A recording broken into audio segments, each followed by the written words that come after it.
नमस्कार साथियों, मैं मनीष कुमार शर्मा स्वागत करता हूं आपका एक बार फिर यादवेंद्र स्मार्ट क्लासेस पर, जिस पर आप यूपीपीएससी आरओ एआरओ की तैयारी कर रहे हैं। जैसा कि आपको पता है कि हमारे द्वारा पूर्व अवलोकन श्रृंखला चलाई जा रही है, जो आपके एग्जाम पॉइंट ऑफ व्यू से बहुत इंपॉर्टेंट रहने वाली है। इस श्रृंखला में आपके लिए हमारे द्वारा 2 वीडियो बना दी गई हैं, जो मेरे द्वारा बनाई गई हैं, जो आपके भूगोल से रिलेटेड हैं। बाकी हिस्ट्री की जो क्लासेस हैं वो आपको अखिल सर के द्वारा प्रोवाइड कराई जा रही हैं, और आपके द्वारा जो प्यार हमें मिल रहा है उसी को हम मोटिवेशन समझते हैं, और उसी मोटिवेशन के आधार पर हम आज एक और क्लास लेके आए हैं आपके लिए। ये क्लास भी आपके लिए बहुत इंपॉर्टेंट रहने वाली है। जो आपका घटना चक्र है, इस घटना चक्र में जितने भी आपके एग्जाम्स हैं, यानी जितने एग्जाम्स में आए हुए क्वेश्चंस हैं, हम आज उनके क्वेश्चंस की प्रैक्टिस कर रहे हैं। और आज के वीडियो में हम क्या करने वाले हैं, तो आज के वीडियो में हम अगले चैप्टर पर आने वाले हैं। यानी इससे मतलब ये है कि पहला चैप्टर आपका कंप्लीट हो चुका है। और पहला चैप्टर क्या था आपका, जनरल इंट्रोडक्शन ऑफ इंडिया। और उस जनरल इंट्रोडक्शन ऑफ इंडिया के जितने भी टॉपिक थे हमने सारे कवर किए, और बहुत अच्छे से उनका एनालाइजेशन किया,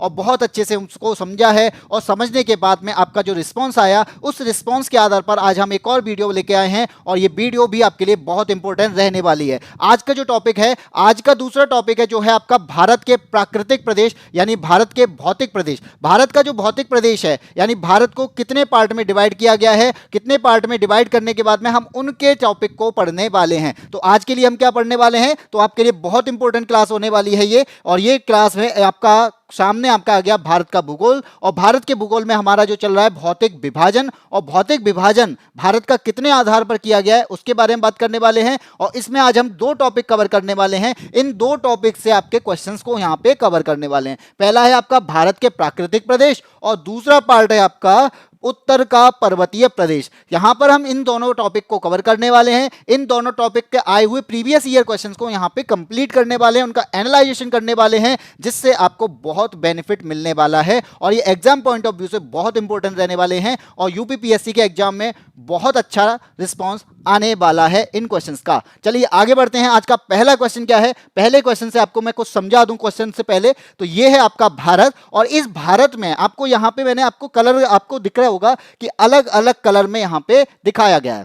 क्यों दिखाया गया है, तो यहां पे भारत को कितने पार्ट में डिवाइड किया गया है, भौतिक प्रदेश के आधार पर भारत को 6 पार्ट में डिवाइड किया गया है। अब वो 6 पार्ट आपके हैं कौन से, तो जब सबसे पहले आपके नॉर्थ वाले पार्ट की अगर मैं बात करूं, तो इस नॉर्थ वाले पार्ट में आपका क्या है, इस नॉर्थ वाले पार्ट में आपका आता है उत्तर भारत का, या उत्तर तथा उत्तर पूर्वी पर्वतमाला। क्या आता है, उत्तर तथा उत्तर पूर्वी पर्वतमाला। इसके बाद में ये तो आपका पहला पार्ट हो गया, यानी पहला हमने विभाजन कर लिया। पहला विभाजन ये है आपका, जिसमें हम पर्वतमाला को समझने वाले हैं। अब इस पर्वतमाला के बाद में ये आपको ये पार्ट दिखाई दे रहा होगा, ये पर्वतमाला का पार्ट है। दूसरा पार्ट आपको दिख रहा होगा ये ग्रीन कलर में, यहां पर आपका ये क्या है, ये आपका मैदान है, जो मैदान वाला पार्ट है। तो दूसरा जो विभाजन है वो क्या है, वो उत्तर भारत के मैदान है। और ये सारे क्या हैं, ये आपके टॉपिक हैं जिनको हम ऐसे धीरे धीरे कवर करने वाले हैं। तो आज हम पढ़ने वाले हैं वो आपका पहला टॉपिक जो आपको यहाँ पे दिखाई दे रहा होगा, इसी को कवर करने वाले हैं। तीसरा जो आपको येलो कलर में ये जो दिख रहा है ना, ये क्या है, ये आपका भारत का मरुस्थल है, जिसे हम कहते हैं थार का मरुस्थल, भारत का मरुस्थल। ठीक है। इसके बाद चौथा विभाजन कौन सा है, तो चौथा विभाजन आपको यहां पे दिखाई दे रहा होगा, जिसे कहते हैं प्रायद्वीपीय भारत। ये जो दिख रहा है ये आपका प्रायद्वीपीय भारत है, जिसमें कई सारे पठार और कई सारी रॉक है जिनको हम समझने वाले हैं, और इसके अलावा यहां पे मिलने वाले मिनरल्स को भी हम समझने वाले हैं। तो प्रायद्वीपीय पठार। इसके बाद आपका 5वां जो पार्ट है ये आपको कोस्टल पे दिख रहा होगा। कोस्टल एरिया जो दिखाई दे रहा है, इस कोस्टल एरिया पे आपके मैदान पड़ते हैं, तो ये मैदान भी हम यहाँ पे पढ़ने वाले हैं। तो इन्हें क्या कहते हैं, कोस्टल प्लेन्स कहते हैं, या फिर कहते हैं तटीय मैदान। अब तटीय मैदान के अलावा छठवां जो फीचर्स है इंडिया का, वो छठवां फीचर्स आपको यहाँ पे दिखाई दे रहा होगा, ये लक्षद्वीप, और ये जो है आपका अंडमान निकोबार। ये क्या है हमारे, ये आइलैंड्स हैं, ये द्वीप समूह हैं। तो यहाँ पे आइलैंड्स का एक ग्रुप है, और ये ग्रुप को भी हम यहाँ पे समझेंगे। तो आप एक बार देखेंगे भारत बहुत ही विभिन्नताओं का प्रदेश है, बहुत सारी विभिन्नताएं इसके अंदर पाई जाती हैं, और बहुत सारी विभिन्नताओं में हम यहाँ पे देखते हैं कि हमारे यहाँ पे जो फीचर्स मिलते हैं,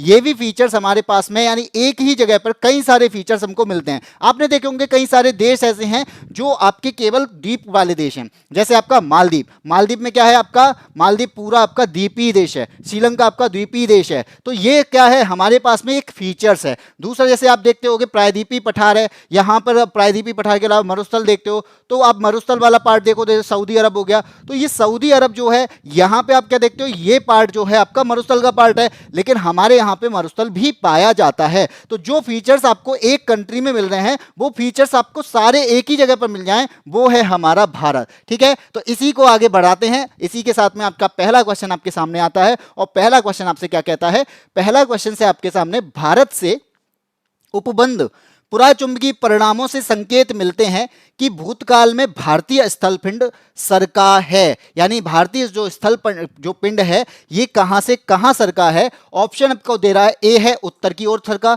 बी कह रहा है कि दक्षिण की ओर आया, सी कह रहा है पूरब की ओर, और डी कह रहा है पश्चिम की ओर। तो आपको मालूम होना कि अल्फ्रेड वैगनर की एक महाद्वीपीय विभाजन का एक सिद्धांत था, उस सिद्धांत को प्रमाणित करने के लिए एक पुराचुंबकीय परिणाम दिए गए, और इसको आधार क्या बनाया गया, पुराचुंबकीय आधार का, यानी अध्ययन के आधार को आधार बनाया गया है। अब मैं बात करता हूं कि यहां पे ये सारी चीजें मैंने क्यों दिखाई हैं, तो आपको यहां पे दिखाई दे रहा होगा कि कभी ऐसा टाइम था, यानी 225 मिलियन ईयर्स पहले, तो वहां पे कभी ऐसा टाइम हुआ करता था कि ये जो सारे आपके कॉन्टिनेंट दिख रहे हैं ना, ये कॉन्टिनेंट कभी एक हुआ करते थे, और इस कॉन्टिनेंट को हम क्या कहते थे, इस कॉन्टिनेंट को पेंजिया कहते थे। तो ये पेंजिया क्या है, यहाँ पे बहुत सारी, यानी आपको पता है कि अर्थ के क्रस्ट के अंदर बहुत सारी संबंधी धाराएं हैं, एनर्जी है, और एनर्जी बहुत ज़्यादा एनर्जी रिलीज होने की कोशिश करती है, तो उस एनर्जी के रिलीज होने की वजह से इनमें दरारें आना स्टार्ट हो गई। अब दरारें आना स्टार्ट हुई, हुआ क्या, तो दरारें आना स्टार्ट हुई, उसके बाद में ये दो पार्ट में डिवाइड हो गया।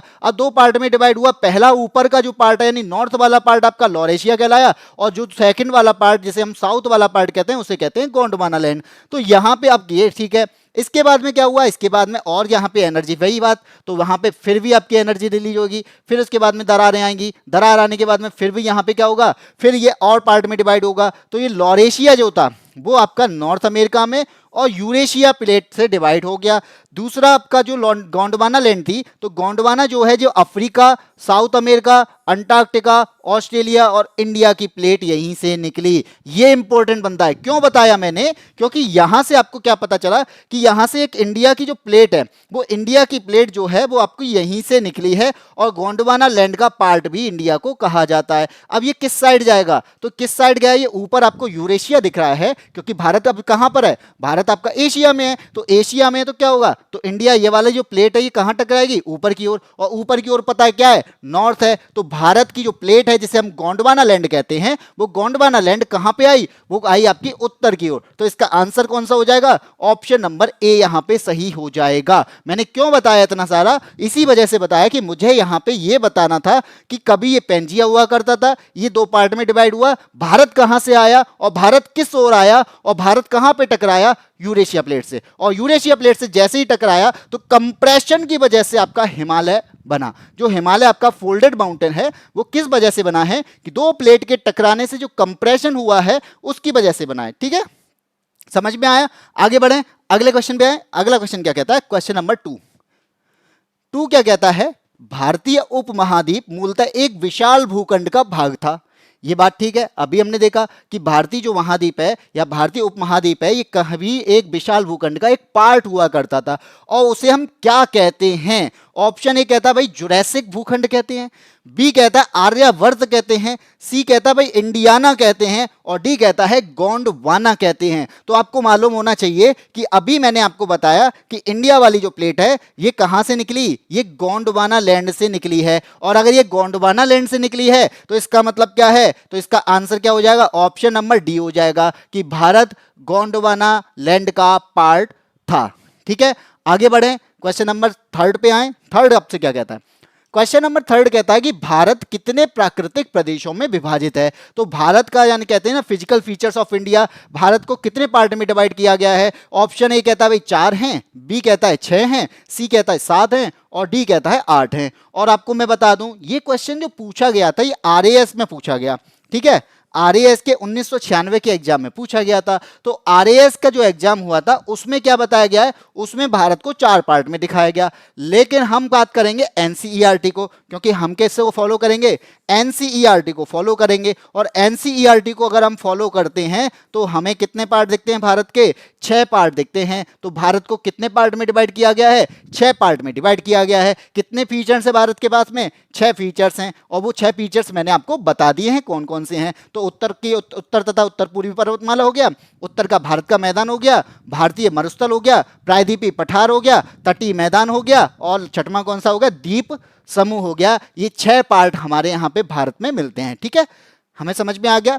आंसर आपको घटना चक्र में भी 4 दिया गया है, लेकिन हमें एनसीईआरटी फॉलो करना है, और एनसीईआरटी में आपका आंसर 6 है, तो आंसर क्या होगा, 6 ही होगा। ठीक है, आगे बढ़े। क्वेश्चन नंबर 4 क्या कहता है भाई, उत्तराखंड के किस भाग में पाताल तोड़ कुएं पाए जाते हैं। उत्तराखंड के किस भाग में पाताल तोड़ कुएं पाए जाते हैं। ए कहता है भाई भाबर में पाए जाते हैं, बी कह रहा है तराई में, सी कह रहा है शिवालिक में, और डी कहता है उपयुक्त में से कोई नहीं। तो सबसे पहले आपको यह मालूम होना चाहिए कि पाताल तोड़ कुएं होते क्या हैं। तो ऐसे प्राकृतिक स्रोत होते हैं जहां पर जल जो होता है ना, पानी जो होता है वो स्वतः ऊपर आ जाता है। अब स्वतः ऊपर आने का मतलब क्या है, अगर स्वतः ऊपर आएगा तो इंसान को भी तो उसमें कुछ मेहनत करनी होगी। तो इंसान को मेहनत करने के लिए क्या करना पड़ता है, कुआं खोदना पड़ता है। और जैसे ही कुआं खोदते हैं, खोदने के बाद में एक जगह ऐसी होती है जहां पे पानी आना स्टार्ट हो जाता है। तो क्या है, पानी अपने आप आता है, क्या फिर उसके बाद में खोदने की जरूरत पड़ती है, नहीं। तो उससे क्या है, पानी स्वतः निकलता रहता है। अब इसके लिए क्या चाहिए, वाटर लेवल ऊपर होना चाहिए। अब वाटर लेवल ऊपर कहां होगा,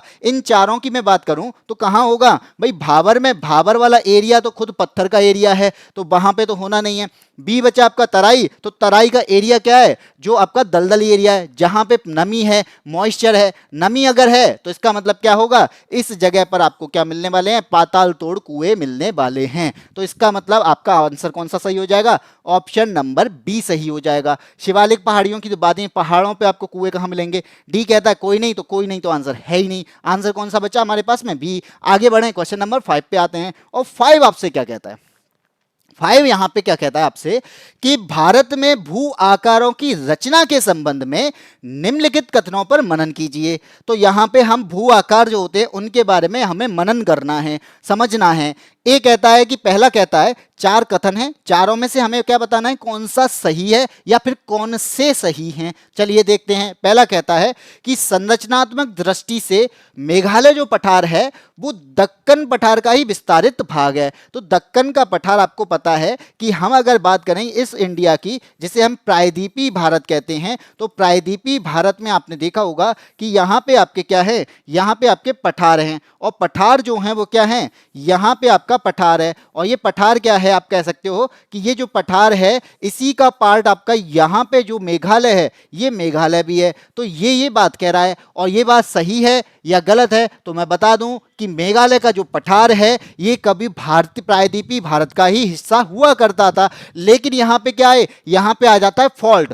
फॉल्ट का मतलब जिसके बाद में भ्रंशन हो जाता है, और भ्रंशन की वजह से होता क्या है, यहाँ पे ये अलग हो जाता है, यानी ये आगे खिसक जाता है, और आगे खिसकने की वजह से ये मेघालय का पठार है, इसका कनेक्शन किससे खत्म हुआ, प्रायद्वीपीय पठार से खत्म हुआ। लेकिन इसका मतलब ये नहीं है कि कनेक्शन खत्म हो जाने से इसमें जो मिलने वाले मिनरल्स हैं वो खत्म हो जाएंगे। तो यहां पर जो मिल रहा है तो वो आपका प्रायद्वीपीय पठार का ही पार्ट है, ये बात आप याद रखना। अलग जो होता है, अगर पूछा जाए कि भाई अलग किससे होता है, तो वो अलग होने का कारण या फिर कह सकते हैं जगह का नाम क्या है, मालदा।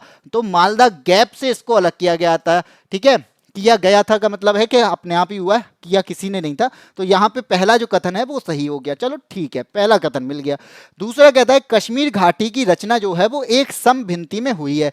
तो समभिन्ति में हुई है, इसका मतलब क्या है, तो कश्मीर जो है यहाँ पे क्या है, कुछ पार्ट इसमें उठे हुए होते और कुछ पार्ट जो है नीचे। क्यों थे, क्योंकि भारत की जो प्लेट है, गोंडवाना लैंड है, वो यूरेशिया प्लेट से टकराई थी, और टकराने पर क्या हुआ, कुछ भाग तो उठ गया और कुछ भाग जो नीचे की ओर गया उसे हम कहते हैं गर्त। और गर्त को भरा किसने, तो वहां पे आने वाली नदियों ने। तो नदियों ने भर दिया, तो इसका मतलब क्या है, कश्मीर घाटी जो है वो उसी टाइम पे बनी हुई है। तो यहां पे आपका दूसरा जो कथन है वो सही हो जाएगा। तीसरा कहता है गंगा मैदान की रचना एक अग्रगर्त में हुई है। तो अग्रगर्त का मतलब है जो बाहर यानी आगे की तरफ जो गड्ढे हुए थे। तो मैंने अभी आपको बताया कि जो आपके गड्ढे हुए थे इसका मतलब है कि जो पहाड़ियां थी यानी हमारी जो प्लेट टकराई थी तो प्लेटों के टकराने से माउंटेन बने, लेकिन साथ में गड्ढे भी बने। साथ में क्या बना? साथ में इस टाइप के माउंटेन बने और ये गड्ढे भी बने। तो गड्ढे बने थे, अब इनको भरा किसने? नदियों ने भरा। तो नदियों के भरने की वजह से यहां पे क्या बने? यहां पे मैदान बन गए और जिस नदी ने भरा उस नदी के नाम से वो मैदान कहलाए। तो हम देखते होंगे कि जैसे गंगा का मैदान, ब्रह्मपुत्र का मैदान, तो इन नदियों के द्वारा इन मैदानों के इनको सेडिमेंट्स के द्वारा इन मैदानों का निर्माण हुआ है। तो इसका मतलब क्या है? तीसरा कथन भी यहां पे सही है। चौथा कहता है कि हिमालय की जो उत्पत्ति हुई है ना वो भारतीय प्लेट और यूरोपीय प्लेट तथा चीनी प्लेट के त्रिकोणीय अभिसरण के फलस्वरूप हुई है। तो आप एक बार बताओ, मैंने आपको बताया कि यूरेशिया प्लेट टकराई और गोंडवाना लैंड टकराई, दोनों के टकराने की बात हुई थी। मैंने आपके चीनी की बात करी नहीं। तो इसका मतलब क्या है? इसका मतलब ये है कि फोर्थ पॉइंट आपका गलत हो जाएगा कि हिमालय की जो उत्पत्ति हुई है वो भारतीय प्लेट जिसे हम गोंडवाना लैंड के नाम से जानते हैं और एक आपकी यूरेशिया जिसे हमें यूरोप और एशिया की प्लेट कहते हैं। तो यहाँ पे इन दोनों की जोरदार टक्कर की वजह से आपका हिमालय का निर्माण हुआ है। इसी वजह से यहाँ पे टैथिस सागर जो हुआ करता था वो टैथिस सागर के जो सेडिमेंट्स थे वो सेडिमेंट्स कहाँ उठ गए? वही सेडिमेंट्स आपके ऊपर की तरफ फोल्ड हो गए। इसी वजह से हिमालय को फोल्डेड माउंटेन कहा जाता है। तो कारण क्या है यहाँ पे? तो ये जो दिए रखा है आपका कि भारतीय प्लेट यूरोपीय प्लेट तक अगर होता तो सही हो जाता, लेकिन यहाँ पे जो तीसरी प्लेट जोड़ी है ना ये गलत है, इसलिए आपका कौन सा पॉइंट गलत हो जाएगा? चौथा पॉइंट गलत हो जाएगा। तो आंसर कौन सा सही होगा? तो पहला सही है, दूसरा सही है, तीसरा सही है। तो इसका मतलब ऑप्शन नंबर ए यहां पे सही है। ठीक है जी, आगे बढ़ें। मुझे लगता है समझ में आ गया होगा। आगे बढ़ते हैं, अगले क्वेश्चन पर आते हैं। Question number 6। 6 क्या कहता है? चलो अब क्या बताना है कि निम्न में से कौन सा कथन असत्य है। तो असत्य कौन सा है भाई? हमें यह ध्यान रखना है कि यहां पे सत्य और असत्य कभी नहीं आ जाता है। तो यहां पे इन वर्ड्स पर भी फोकस करना होता है क्योंकि इन्हीं वर्ड्स की वजह से हमारे आंसर कभी कभी गलत हो जाते हैं। तो क्वेश्चंस को रीड करना और उनमें फोकस वाले वर्ड को देखना ये बहुत इंपॉर्टेंट बनता है। इसलिए मैंने पहले ही फोकस कर दिया कि हमें यहाँ पे गलत को ढूंढना है और गलत ढूंढना तो बहुत ईजी होता है भाई, किसी की गलतियों को बताना बहुत ईजी होता है, आपको भी पता है। तो ए कहता है भाई ये एग्जामिनर ने गलत किया है। अब एग्जामिनर ने ही हमसे पूछा है कि मैंने क्या गलत किया है बता दो। तो ए कह रहा है कि भौमिकीय दृष्टि से प्रायद्वीपीय क्षेत्र जो है वो भारत का सबसे प्राचीन भाग है। तो ये आपको पता है कि जो प्लेट टूट के आई थी गोंडवाना लैंड, तो गोंडवाना लैंड हमारा कैसी है? वो प्रायद्वीपीय भारत है और प्रायद्वीपीय भारत टकराया किससे है? यूरेशिया प्लेट से। यूरेशिया प्लेट के टकराने से आपका क्या बना? हिमालय का निर्माण हुआ। तो हमें ये समझ में आ गया हिमालय वगैरह वाली चीजें हैं, हिमालय हो गया, मरुस्थल हो गया और इसके अलावा आपका मैदान हो गया, ये पार्ट तो आपके बाद में बने हैं, लेकिन पहला जो पार्ट था जो आपका निकल के आया, टूट के आया, वो ये पार्ट था। तो ये पार्ट आपका क्या है? ये भारत का सबसे प्राचीन भाग है और गोंडवाना लैंड का भाग है। तो यहां पे ये बात सही है कि भौमिकीय दृष्टि से प्रायद्वीपीय क्षेत्र भारत का सबसे प्राचीन भाग है। ये मुझे समझ में आ गया, लेकिन मुझे तो असत्य बताना है ना, गलत बताना है। चलो दूसरा देखते हैं। हिमालय विश्व में सबसे नवीन वलित पर्वतों को प्रदर्शित करता है। ये बात भी सही है। हिमालय जो है वो सबसे नवीन पर्वत है, उसे सबसे यंगेस्ट माउंटेन कहा जाता है और यंगेस्ट फोल्डेड माउंटेन। यंगेस्ट का मतलब नवीनतम और फोल्डेड का मतलब बलित और माउंटेन मतलब होता है पर्वत। तो यहाँ पे ये सबसे नया पर्वत है, सबसे नई आकृति है। तो इसका मतलब क्या हो गया? बी भी यहाँ पे सही है। सी की बात करते हैं। सी कहता है कि भारत के पश्चिमी समुद्र तट का निर्माण नदियों के जमाव क्रिया के द्वारा हुआ है। यह बात आपको देखनी है। तो मैंने यहां पे आपको प्रायद्वीपीय भारत के बारे में बताया। अब इस प्रायद्वीपीय भारत की अगर मैं बात करूं तो आपको यहां पे क्या देखते हैं? वेस्टर्न घाट है और इधर आपका ईस्टर्न घाट है। अब ईस्टर्न घाट वेस्टर्न घाट के पास में ये बने हैं आपके मैदान, ठीक है, ये आपका समुद्र तट भी है। तो ये समुद्र तट को जो निर्माण हुआ है ये समुद्र तट के बारे में पूछ रहा है। तो ये निर्माण नदियों की जमाव क्रिया से हुआ है। तो आपका आंसर हो जाएगा नहीं। क्यों नहीं? क्योंकि यहाँ की जो नदियां हैं ना इस साइड क्या है? स्लोप ज्यादा है यानी ढाल ज्यादा है, और अगर ढाल ज्यादा होगा तो नदियां क्या बनाएंगी? नदियां आपकी डायरेक्ट जाके समुद्र से मिल जाएंगी। तो ये किसका निर्माण करती हैं? ये निर्माण करती हैं एस्चुरी का। और एस्चुरी क्या कहते हैं? ज्वार नदमुख कहते हैं। तो अपने सेडिमेंट्स को डायरेक्ट ये समुद्र में जाके गिरा देती हैं। तो जब सेडिमेंट्स ये फैला ही नहीं रही हैं तो यहाँ पे नदियों का जमाव होगा ही नहीं। तो यहाँ पे हमसे पूछा गया है कि किससे होता है। अगर मैं ये कहूं तो यहाँ पे होगा आंसर सबमर्जेंस और अपलिफ्टमेंट। सबमर्जेंस का मतलब होता है जो जमीन है उसका नीचे की ओर जाना, निमज्जन। और अपलिफ्टमेंट होता है कि जमीन का समुद्र तल से ऊपर की ओर आना, जिसे कहते हैं उमज्जन। तो ये उसकी वजह से हुआ है। तो हमें यहाँ पे गलत बताना था, तो हमें गलत मिल चुका है। ऑप्शन नंबर सी सही हो जाएगा। डी क्या कहता है कि भारत में गोंडवाना शिलाओं में कोयले का बृहत्तम भंडार है। तो ये बात भी सही है। तो आपको पता होना चाहिए कि हमारे पास में कई सारी चट्टानें हैं। जो चट्टानों का मतलब जैसे आर्किन क्रम की चट्टान है, उसके बाद धारवाड़ बनी, धारवाड़ के बाद कुटप्पा आई, कुटप्पा के बाद बिंदी और बिंदी के बाद में गोंडवाना। तो गोंडवाना जो लैंड है इसके अंदर कोयला बहुत मात्रा में पाया जाता है। तो भारत में जो कोयला मिल रहा है वो आपको कहां मिलता है? वो गोंडवाना आपकी चट्टानें हैं उनके अंदर मिलता है। तो इसका आंसर क्या हो जाएगा? ये भी सही हो जाएगा भाई। हमसे पूछा गया था गलत, तो मैंने आपको गलत बता दिया। ठीक है भाई, ये आपको समझ में आ गया। चले आगे, बढ़े आगे। नहीं समझ में आया होगा आप पूछ सकते हो, कमेंट में डाल सकते हो। अगर आपका कोई डाउट आता है आप कमेंट में पिन कर सकते हो, कमेंट में पास कर सकते हो, और उसका नेक्स्ट वीडियो में मैं आपको समाधान बताने की कोशिश करूंगा। ठीक है जी, आगे बढ़े, अगले क्वेश्चन पर आते हैं। Question number 7। ओ भाई 7 क्या कहता है? 7 कहता है मैच करना, और मैच मेकिंग तो आपको बहुत अच्छे से आती होगी।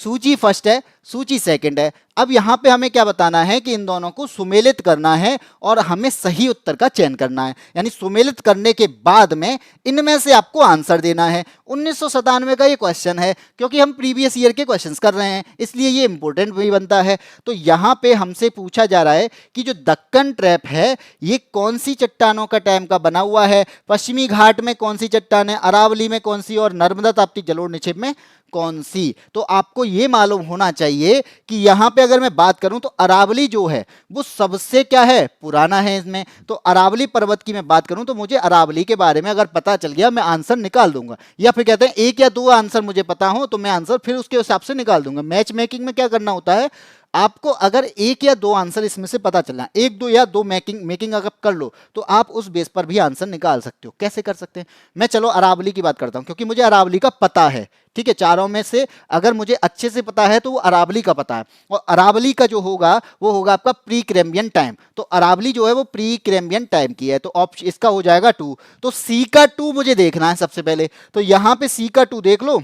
तो सी का 1 इसमें दिया है, सी का 2 इसमें दिया है, सी का 3, सी का 2। तो ये आपका ये गलत हो जाएगा और एक का ये सी गलत हो जाएगा। बचा मेरे पास में 2 ऑप्शन। अब मुझे इसमें और क्या देखना है? मुझे एक और चीज आती है, वो है आपकी नर्मदा ताप्ती। नर्मदा ताप्ती जो है वो बहुत यानी अभी की का बात करते हैं, अत्यंत नूतन की बात करते हैं। तो ये बारे में मुझे पता है। तो डी का कौन सा हो जाएगा भाई? डी का 5। तो यहाँ पे फिर भी आंसर नहीं निकला कि डी का हो जाएगा 5, क्योंकि डी का 5 इसमें भी दिया है, डी का 5 इसमें भी दिया है, सी का 2, सी का 2। ठीक है, अब जो आंसर निकलेगा वो अगले से निकलेगा। जो यहाँ पे दक्कन ट्रैप है ये क्रिटेशियस टाइम का है। दक्कन ट्रैप जो है ये क्रिटेशियस टाइम का है, और क्रिटेशियस टाइम को कहते हैं हम आदि नूतन। तो ए का क्या हो जाएगा? ए का हो जाएगा 3rd। तो यहाँ पे ए का 3rd ये दिया है, तो ऑप्शन नंबर बी यहाँ पे सही हो जाएगा। तो इस तरीके से आप निकाल सकते हो और बहुत अच्छे से इसके आंसर निकल के आते हैं। क्योंकि ये मैकिंग वाला जो है कि आपको एक या दो पता है, उस बेस पर भी आप आंसर अच्छे से पता कर सकते हो। ठीक है, पश्चिमी घाट की बात करेंगे। अब पश्चिमी घाट जो है वो सोनोजॉइक टाइम का है। अब सोनोजॉइक इसमें कहाँ दिया है भाई? सोनोजॉइक तो इसमें दिया नहीं है, लेकिन सोनोजॉइक को हिंदी में हम कहते हैं उत्तर नूतन, इसलिए बी का हो जाएगा 1। ठीक है जी, आंसर आपका निकल के आ गया। चलिए आगे बढ़े। आंसर कौन सा हुआ? बी आंसर हुआ। ए का 3rd, बी का 1, सी का 2, डी का 5। ठीक है, आगे बढ़े, अगले क्वेश्चन पे आते हैं। चलिए क्वेश्चन नंबर 8। 8 क्या कहता है आपसे कि केरल का कुट्टानाड एक जगह है, केरल में एक जगह है जिसका नाम क्या है? कुट्टानाड। ठीक है, कुट्टानाड या कुट्टा नाडू ये क्यों प्रसिद्ध है? ए कहता है ये मीठे पानी की झील के लिए प्रसिद्ध है।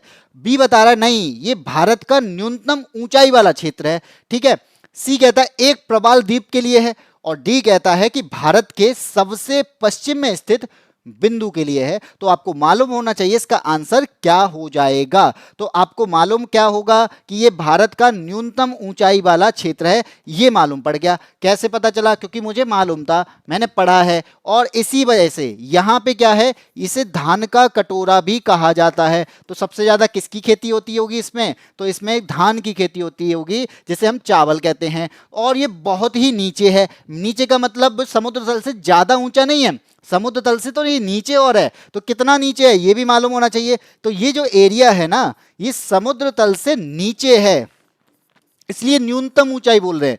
तो समुद्र तल से नीचे कितना? तो नीचे है 1.2 मीटर से लगभग 3.2 मीटर तक।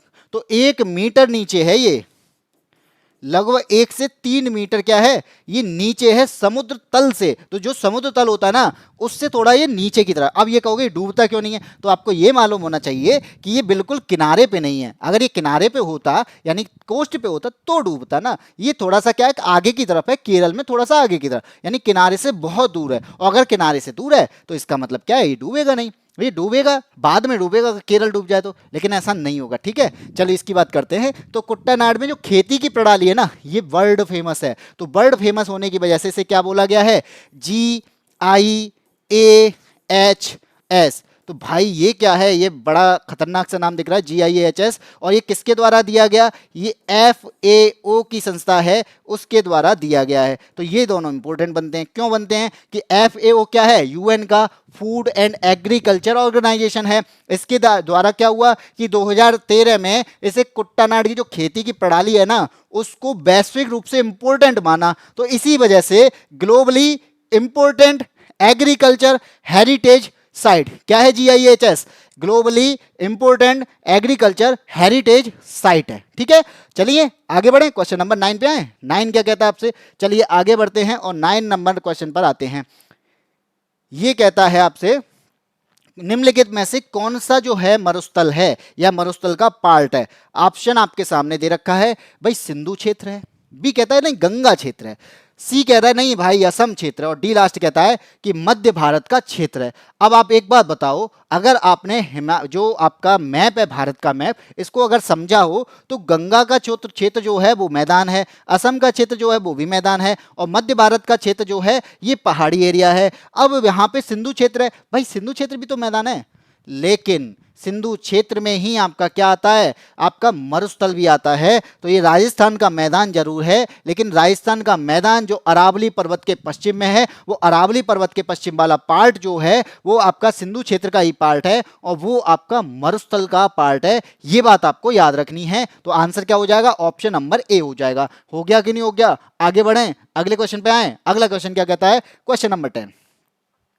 निम्नलिखित में से कौन सा जिला धारवाड़ भूस्तरीय रचना वाला नहीं है? मैंने क्या बताया था, जब भी क्वेश्चन आए तो क्वेश्चन में हमें बस क्या देखना है, फोकस चीज करनी है, और वो फोकस यहाँ पे है नहीं। अब यहाँ पे हमें क्या बताना है कि निम्नलिखित में से कौन सा जिला धारवाड़, यानी धारवाड़ का मतलब जहाँ पे धात्विक जो चीजें हैं, धात्विक यहाँ पे क्या मिलता होगा, धातुएं मिलती होंगी, तो यहाँ पे उस भूस्तरीय वाली रचना का नहीं है। तो ए कहता है आपका मुंगेर, बी कहता है रोहतास, और सी आपका कहता है आपका जमुई, और डी कहता है नवादा।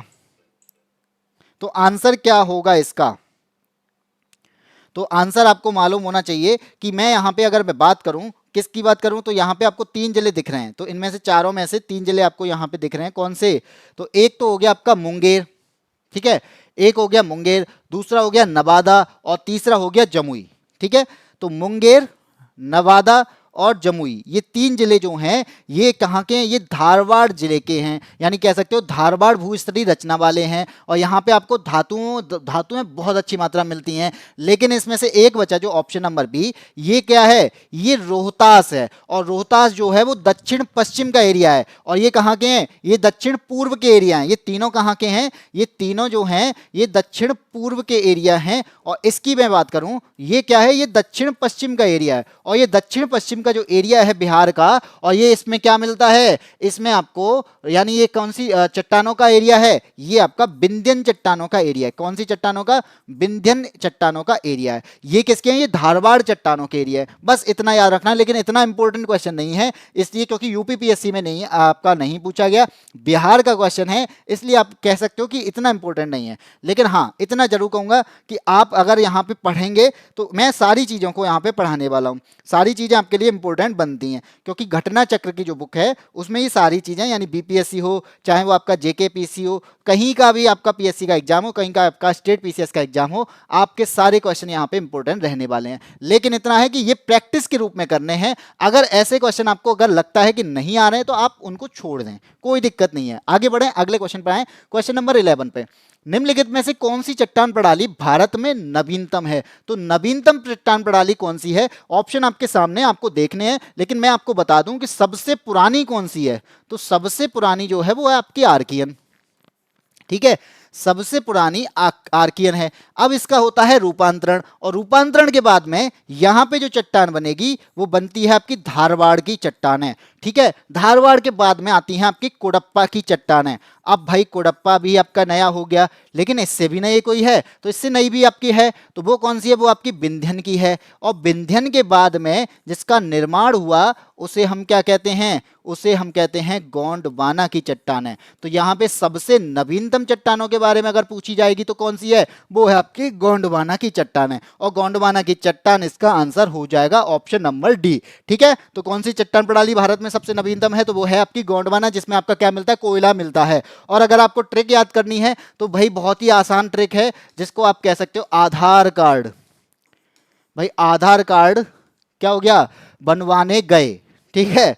लो अब यहां पे कहोगे ये कैसी ट्रिक है, भाई ये ऐसी ट्रिक है कि आपको इसमें से याद कैसे करना है। आधार में आपकी होगी ए से आर्कियन, धार से होगी धारवाड़, कार्ड से होगी कोडप्पा, और इसके बाद में बनवाने से होगी आपकी विंध्यन, और गए से हो जाएगी आपका गए से हो जाएगी गोंडवाना। तो इस तरीके से आप इस ट्रिक को याद कर सकते हैं, बहुत ही इजी ट्रिक है, क्योंकि आज के टाइम पे इंपॉर्टेंट है आपको, ये तो इंपॉर्टेंट है ही, इसके अलावा आधार कार्ड तो और ही इंपॉर्टेंट है, इससे भी ज़्यादा इंपॉर्टेंट है। तो आधार कार्ड तो आपके पास में होना चाहिए, ठीक है। एग्जाम, भाई एग्जाम फॉर्म भरने के लिए आधार कार्ड भी तो होना चाहिए, तभी तो आप एग्जाम फॉर्म भर पाओगे, तभी तो आप क्वालिफाई कर पाओगे उस चीज़ को। पढ़ने पर क्वालिफाई तो होगा ही, लेकिन भाई फॉर्म भरने के लिए हमें आधार कार्ड चाहिए, तो वो आप इस तरीके से आधार कार्ड बनवा लो। भाई आधार कार्ड बनवाने गए तो इसी तरीके से आपका आर्कियन, धारवाड़, कोडप्पा, विंध्यन और गोंडवाना हो जाएगा। आगे बढ़े, अगले क्वेश्चन पे आते हैं। 12, देखो ये जो क्वेश्चन है इंपॉर्टेंट बिल्कुल नहीं है। क्यों इंपॉर्टेंट नहीं है भाई, मैं ऐसे कैसे कह सकता हूं आरओ के लिए, तो यहां पे मैं इसलिए कह रहा हूं क्योंकि ये जो क्वेश्चन है ये आपका छत्तीसगढ़ पीसीएस का एग्जाम क्या है, और हम कहां का दे रहे हैं, छत्तीसगढ़ का दे रहे हैं क्या, हम दे रहे हैं यहाँ पे यूपी का एग्जाम। तो यूपी के लिए ये इंपॉर्टेंट इतना नहीं बनता है, लेकिन हमें क्या करना है, हमें करना है यहाँ पे प्रैक्टिस। तो प्रैक्टिस में ये क्वेश्चन है, कथन फर्स्ट कहता है कि जेडी डाना ने भारतीय उपमहाद्वीप के चट्टानों के भूगर्भीय इतिहास के लिए एक विशेष भूगर्भिक समय मापक तैयार किया। तो यहाँ पे बस इतना याद कर लो कि ये जो दिया, यानी ये भूगर्भिक समय मापक जो तैयार किया वो जेडी डाना ने नहीं किया, वो किसने किया, वो आपका टीएल हॉलैंड ने किया। किसने किया, टीएल हॉलैंड ने किया। तो बस इतनी बात आपको याद रखनी है। तो यहाँ पे इसका आंसर क्या हो जाएगा, इसका आंसर टीएस हॉलैंड हो जाएगा। जब टीएस हॉलैंड अगर ये हो गया तो हमें क्या मिल गया, हमें मिल गया कि कथन हमारा पहला क्या है, गलत हो गया।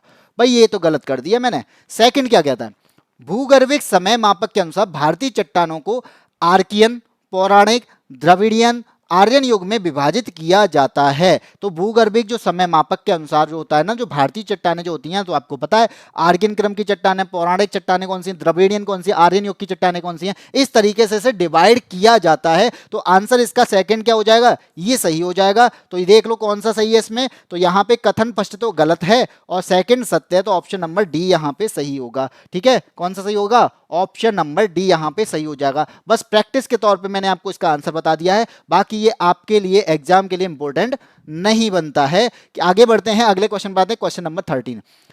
गंगा के मैदान को एक के रूप में वर्णित किया जाता है, गंगा का जो मैदान है उसे किस रूप में वर्णित किया जाता है। ऑप्शन आपके सामने है, ए कहता है पैडी प्लेन, बी कहता है पेनी प्लेन, सी है यहाँ पे जियोसिंक्लाइन, और डी है यहाँ पे कार्स्ट प्लेन, और लास्ट कहता है उपयुक्त में से कोई नहीं। पांचवा जो ऑप्शन है यहाँ पे आप जो दिखाई दे रहा है, तो बीपीएससी का जो एग्जाम होता है उसमें 5 ऑप्शन आते हैं, तो इस वजह से आपको यहाँ पे पांचवा ऑप्शन दिखाई दे रहा है। तो इसका आंसर क्या हो जाएगा, गंगा का जो मैदान है वो क्या है, वो एक भू अभिनीति गर्त है। गर्त का मतलब क्या होता है, गड्ढे हुआ करते थे कभी गंगा के मैदान में, वो क्या है धीरे धीरे गड्ढों को भरा गया है। किसके द्वारा, नदियों के द्वारा लाए गए अवसादों के द्वारा, गंगा नदी के द्वारा लाए गए अवसादों के द्वारा। तो इसका आंसर कौन सा हो जाएगा, ऑप्शन नंबर सी हो जाएगा। जियोसिंक्लाइन, जैसे भू अभिनीति भी कहते हैं, तो जियोसिंक्लाइन क्या है, एक तरीके का गर्त होता है। जैसे मैंने बोला ये क्या है, ये आपकी प्लेट है और ये एक आपकी अलग प्लेट है, ये प्लेट जो है कभी आपस में जुड़ी होंगे, तो जुड़ी होने पर क्या होगा, ये जो नीचे की तरफ में जो आपका पार्ट है इसी को हम क्या कहते हैं, जियो सिंक्लाइन कहते हैं, या फिर कहेंगे जियो सिंक्लाइन की जगह पर हम क्या कह सकते हैं,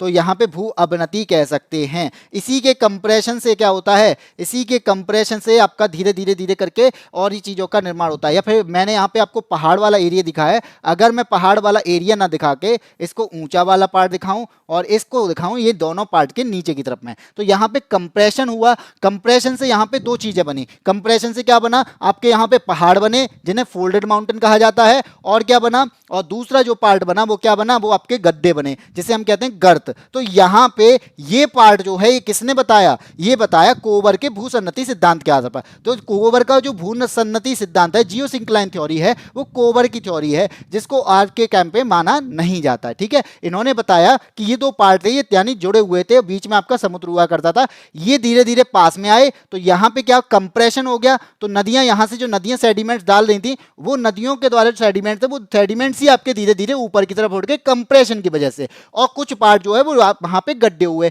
यानी गर्त भी बने, एक आपका ऊपर की तरफ गया, एक नीचे की तरफ में गया। तो नीचे की तरफ में जो आया वो गंगा का मैदान कहलाया, और गंगा का मैदान तो बाद में बना है। ठीक है, गंगा का मैदान तो बाद में बना, लेकिन पहले क्या था, वो गर्त हुआ करता था, बाद में नदियों के द्वारा उसको भर दिया गया तो मैदान बन गए। ये बात सही है। आगे बढ़े, अगले क्वेश्चन पे आए, क्वेश्चन नंबर 14। ओहो 14 तो नहीं है, अब आपका यहाँ पे दूसरा स्टार्ट होता है जिसे हम कहते हैं भारत के पर्वतीय प्रदेश। तो भारत का जो पर्वतीय प्रदेश है या उत्तर भारत के जो पर्वत हैं, हम आपको उसको करने वाले हैं। तो अब जो है आपका सेकंड टॉपिक, मैंने तो कहा था कि दो टॉपिक को कवर करने वाले, पहला आपका भौतिक प्रदेश हो गया, दूसरा जो है वो आपका कौन सा है, उत्तर भारत एवं उत्तर नॉर्थ ईस्ट वाले पर्वत जो हैं उस पर्वतमाला को हम यहाँ पे कंप्लीट करने वाले हैं। तो मैंने आपको यहाँ पे दो तरीके से दिखाया है। अब ये दो तरीके से क्यों दिखाया है भाई, एक है आपका पर्वतीय विभाजन है, दूसरा जो है वो नदियों के द्वारा विभाजन है जिसे हम कहते हैं प्रादेशिक विभाजन या रीजनल विभाजन। ठीक है, डिवीजन। तो यहाँ पे इस तरीके से हिमालय का निर्माण हुआ, और हिमालय का निर्माण होने के बाद में यहाँ पे हिमालय की रेंजेस बनी। अब जो हिमालय की रेंजेस बनी यानी दो प्लेटें आपस में टकराई। अगर मुझे यहाँ पेज मिल जाता तो मैं आपको और अच्छे से बताने की कोशिश करता। चलिए मिल गया है, अब मैं आपको बताता हूँ किस तरीके से, कि मान लो ये पेज है, ठीक है, ओहो ये पेज भी सही नहीं है, ठीक है, ये पेज है, चलो मैं पेज आपको यहाँ पे दिखाई दे रहा होगा, तो ये पेज जो है, अब आप एक बार बताओ कि मैं इस पेज को, ठीक, ये पेज जो है ऐसे है, तो दो प्लेटें आपस में टकराएंगी, कंप्रेशन होगा, तो दो प्लेटें ही, एक मेरा इधर वाला हाथ मान लो, एक वाला ये वाला हाथ मान लो, दोनों प्लेट के टकराने से क्या हो रहा है, आपने देखा ये पार्ट जो है ऊपर उठता जा रहा है कंप्रेशन की वजह से। ये जैसे जैसे मैं इसको कंप्रेस कर रहा हूँ ना, पार्ट ऊपर उठता जा रहा है, तो इसका मतलब क्या है, तो कंप्रेस होने से ये क्या है, फोल्ड होता जा रहा है, और फोल्ड होने की वजह से यहाँ पे आपका जो माउंटेन वाला पार्ट बन रहा है, उठा हुआ भाग बन रहा है, ये माउंटेन बने, और इसी को फोल्डेड माउंटेन कहा गया। भाई मैंने कागज से बता दिया, लेकिन नॉर्मली हुआ ऐसा ही था। ठीक, तो यहाँ पे क्या हो गया, यहाँ पे हमें क्या बताना है अब आगे, कि इस तरीके से आपके हिमालय है जिसमें आपको कई सारी रेंजेस मिलती हैं। तो जब मैं इस वाले पार्ट की बात करूंगा, यानी पर्वतीय विभाजन की मैं बात करूंगा, तो पर्वतीय जो विभाजन हुआ वो आपका किस आधार पे हुआ, समानांतर हुआ। और समानांतर किस तरीके से, तो इस तरीके से बांटा कि जो आपको ये वाला पार्ट दिख रहा है, ये रेंजेस जो दिख रही हैं आपको, ये रेंजेस किसकी हैं, ये आपकी ट्रांस हिमालय की रेंजेस हैं। किसकी हैं, ये ट्रांस हिमालय की रेंजेस हैं। तो यहाँ पे पहला पार्ट कौन सा हो गया, ये ट्रांस हिमालय हो गया। अब दूसरा पार्ट की बात करते हैं, चलो दूसरे की बात करते हैं। इसके बाद में जो वास्तविक हिमालय है वो ये वाला पार्ट है, जो आपको अभी ये आपको मैं दिखा रहा हूँ ना, इस तरीके से आर्क्ड शेप में आपका हिमालय, ठीक है, ये गया हिमालय, और इसको क्या बोला जाता है, इसको बोला जाता है ग्रेटर हिमालय, और ये ग्रेटर हिमालय ही आपका बृहद हिमालय या हिमाद्री के नाम से जाना जाता है। और इसका कंप्रेशन इतना ज्यादा हुआ है कि इसमें जो पहाड़ियां हैं वो बहुत ऊंची ऊंची पहाड़ियां हैं, उनका जो एवरेज आता है वो 6000 मीटर का आता है। और इसी पार्ट में यानी इसी रेंज में आपको एक दिखता है माउंट एवरेस्ट, जो दुनिया का सबसे ऊंचा पर्वत है। तो यहां पे आपका ग्रेटर हिमालय हो गया, ये आपकी दूसरी रेंज हो गई। अब इसके बाद में तीसरी रेंज की बात करते हैं, तो तीसरी रेंज के लिए कलर अलग करते हैं, क्योंकि यहां पे हमें बताना भी तो है। तो यहां पे आपको ये दिख रहा है, ये अलग अलग रेंज में, एक रेंज ये, एक रेंज ये, इस तरीके से आपको रेंजेस दिख रही होंगे। ये जो रेंजेस हैं, इस वाली रेंज को हमने क्या बोला है, इस वाले पार्ट को बोला हमने मिडिल हिमालय या फिर मध्य हिमालय या फिर लघु हिमालय। तो ये क्या है, इनके अलग अलग नाम हैं, ये भी हमें याद रखने हैं। ट्रांस हिमालय, फिर कहते हैं ग्रेटर हिमालय या फिर बृहद हिमालय, बृहद हिमालय के अलावा बड़ा हिमालय, या फिर कहते हैं इसे हिमाद्री हिमालय। दूसरा पार्ट जो मिडिल हिमालय है, तो मिडिल हिमालय जो है उसे क्या कहते हैं, मध्य हिमालय और लघु हिमालय के नाम से जाना जाता है। अब तीसरा जो पार्ट है, जो आपकी चौथी रेंज है, तो चौथी रेंज को हम क्या कहते हैं, तो ये आपको दिख रही है, ये चौथी रेंज है। ये भी आपकी कई बार यानी बीच बीच में कटी हुई है। क्यों कटी हुई, क्योंकि यहाँ पे नदियां दिखती हैं। तो ये जो पार्ट है यानी चौथा, इसे कहते हैं हम शिवालिक हिमालय। और शिवालिक हिमालय जो है, इसे आउटर रेंज भी कहा जाता है, आउटर रेंज भी कहा जाता है। ये बात आपको याद रखनी है। तो मैंने कैसे बता दिया, यहां पर आपको 4 पार्ट दिखाई दिए हिमालय की, 4 ranges, trans Himalaya, greater Himalaya, middle Himalaya और शिवालिक हिमालय। ये चारों रेंजेस आपके क्या है, पर्वतीय विभाजन है। जब आपकी प्लेट इससे तरीके से टकराई थी, तो जो समानांतर विभाजन हुआ है, समानांतर आपको रेंज दिख रही है, तो वो रेंजेस आपकी 4 पार्ट में डिवाइड होती है। ये बात आपको याद रखनी है, आगे ये काम आने वाली है। तो ये पर्वतीय विभाजन कहलाता है। दूसरा पार्ट आपको दिखाई दे रहा होगा, ये रीजनल डिवीजन है, जिसे हम कहते हैं प्रादेशिक विभाजन। अब ये किस आधार पे होता है भाई, यहां पे तो मैंने कह दिया कि एक एक यहां पे लेयर जो आपको दिख रही है, इस तरीके से आर्क शेप में आपको दिखाई दे रहा है यहां पे। अब इसके बाद में जो विभाजन हुआ है, ये नदियों के बेस पर विभाजन है। कैसे, तो आपको यहां पे नदियां दिखेंगी। कैसे दिखेंगी भाई, ये दिख रही है, ये आपकी कौन सी रिवर है, ये इंडस रिवर है। इसी तरीके से ये आपका बीच से जा रही है, ये सतलज रिवर है। तो इंडस और सतलज के बीच में जो है, वो आपका कौन सा हिमालय कहलाता है, ये आपका पंजाब हिमालय कहलाता है, या फिर इसे कश्मीर हिमालय कहा जाता है। तो इस दोनों नदियों के बीच में जो माउंटेन पड़ते हैं, उन्हें हम क्या कहते हैं, कश्मीर हिमालय या पंजाब हिमालय के नाम से जानते हैं। अब क्या होगा, इसके बाद में आता है दूसरी रेंज। दूसरी रेंज कौन सी है, तो यहाँ पे एक नदी और निकलती है, जिसका नाम क्या है, जिसका नाम है काली नदी। तो यहाँ पे आपको ये काली नदी जो पार्ट दिख रहा है, तो आपका सतलज और काली के बीच में का जो पार्ट है, सतलज और काली के बीच का जो पार्ट है, वो क्या कहलाता है, वो आपका कुमायूं हिमालय कहलाता है। कौन सा, कुमायूं हिमालय कहलाता है। ठीक है, अब आप आगे एक और नदी होगी क्या, हाँ तीसरी भी रेंज है। तो तीसरी रेंज आपकी कौन सी है, तो तीसरी रेंज आपको यहाँ पे दिखती है तीस्ता वाली। तो आपका कौन सी नदियां, ये आपकी काली नदी और ये आपकी तीस्ता नदी। तो काली और तीस्ता के बीच में आपका कौन सा, नेपाल हिमालय हो गया। अब तीस्ता के बाद में कौन सी नदी आएगी भाई, तो फोर्थ जो नदी है वो आपकी ये आती है, जिसे कहते हैं ब्रह्मपुत्र। तो हिमालय क्या, यानी ब्रह्मपुत्र और आपकी कौन सी तीस्ता नदी के बीच में आपको जो दिखता है, वो असम हिमालय के नाम से जाना जाता है। तो ये समझ लो कि दोनों पार्ट में जो डिवीजन कर रहे हैं, वो इसको 4-4 पार्ट में डिवाइड करता है। यहाँ पे यानी पर्वतीय विभाजन या समानांतर विभाजन, तो ट्रांस, ग्रेटर, मिडिल और शिवालिक। और जब मैं इसकी बात करूंगा रीजनल बेस पर, तो नदियों के बीच वाले पार्ट का आपका हो गया पंजाब, कुमायूं, नेपाल और असम। इस तरीके से आपका विभाजन हुआ है। आगे बढ़े, अगले क्वेश्चन पर। अब क्वेश्चन करते हैं, क्वेश्चन नंबर 14 क्या कहता है, चलो निम्न वक्तव्यों पर विचार करना है। अब हमें इस पे क्या बताना है, सही आंसर देना है। पहला कहता है, कथन दे रखा है, कारण दे रखा है। कथन कहता है कि हिमालय से जो नदियां निकलती हैं ना, वो सभी सतत वाहिनी हैं। सतत वाहिनी का मतलब है जिनमें पानी हमेशा रहता है, या फिर कह सकते हो उन्हें सदा नीरा।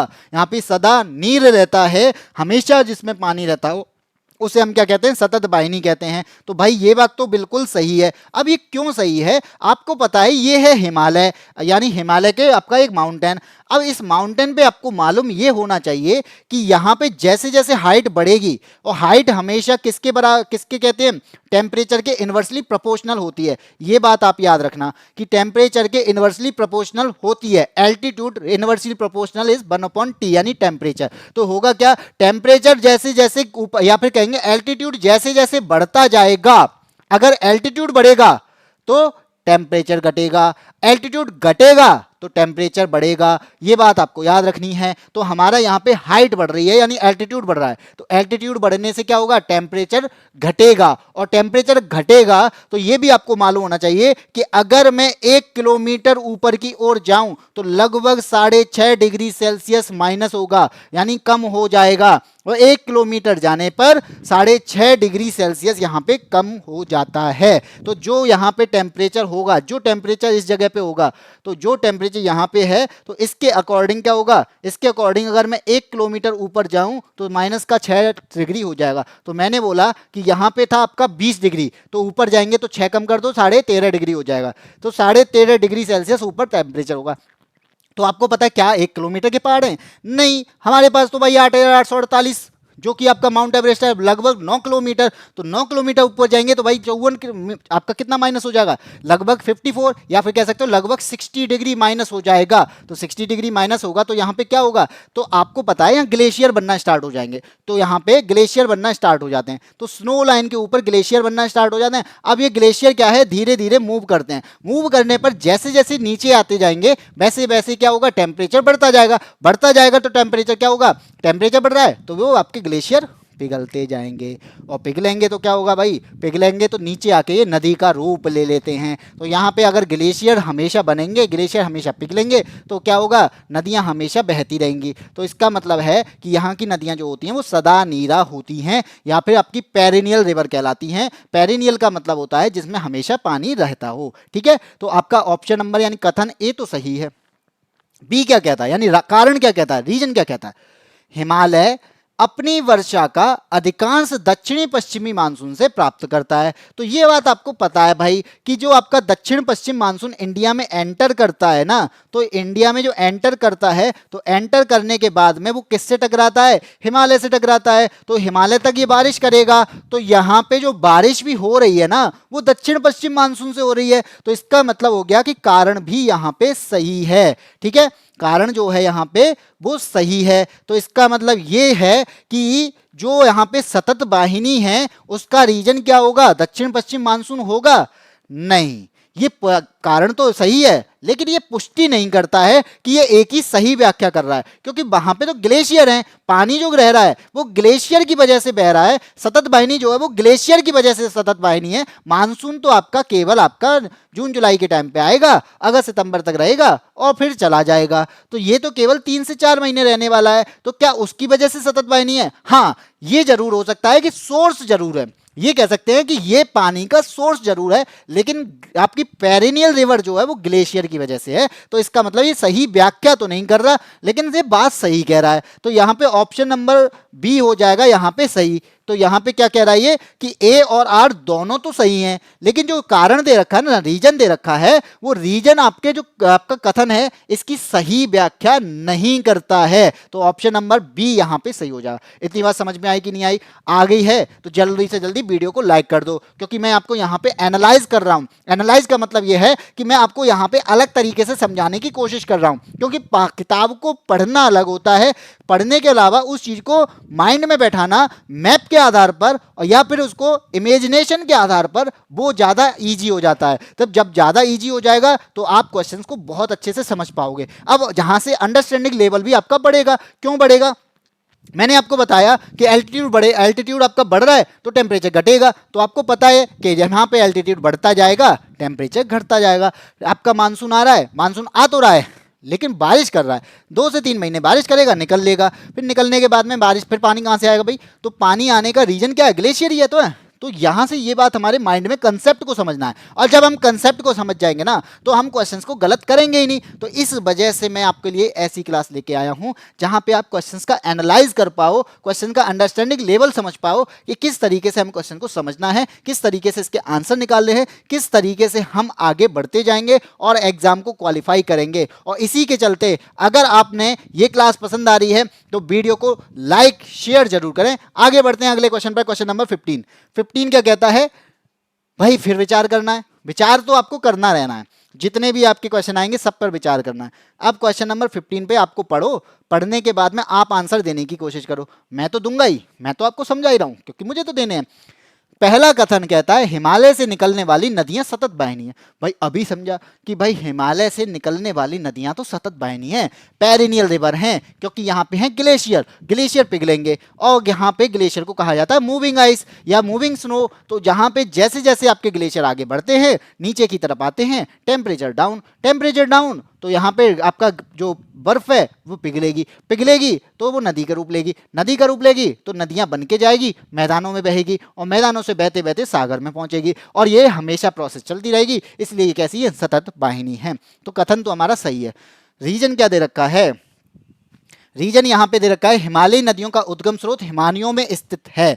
तो भाई बिल्कुल, हिमानियों का मतलब है ग्लेशियर, तो मैं ग्लेशियर को ही तो समझा रहा हूं। तो यहाँ पे कारण भी आपका सही है कि ग्लेशियर से ही आपकी नदियां निकल रही हैं। वो आपका सोर्स जो है पानी का, नदियों का, वो क्या है? वो आपका ग्लेशियर ही है। ग्लेशियर के पिघलने से ही नदियां बन रही हैं, और नदियां ही आपके आगे जाके मैदानों का निर्माण कर रही हैं, क्योंकि सेडिमेंट्स जो लेके आती हैं उनसे मैदानों का निर्माण, और मैदानों के निर्माण के बाद में वो धीरे धीरे धीरे जाके डेल्टा का निर्माण करती हैं, और डेल्टा का निर्माण करके आगे समुद्र में गिर जाती हैं। ठीक है, तो आंसर क्या हो जाएगा? कथन ए सही है, कारण आर भी सही है, और ये जो बता रहा है वो आर जो है वो ए का रीजन भी है, बिल्कुल सही पुष्टि करता है। तो आंसर कौन सा हो जाएगा? ऑप्शन नंबर बी आंसर हो जाएगा। ए और आर दोनों सही, और आर ए की पुष्टि करता है। ठीक है, ऑप्शन नंबर बी। आगे बढ़े, अगले क्वेश्चन पे आते हैं, क्वेश्चन नंबर 16।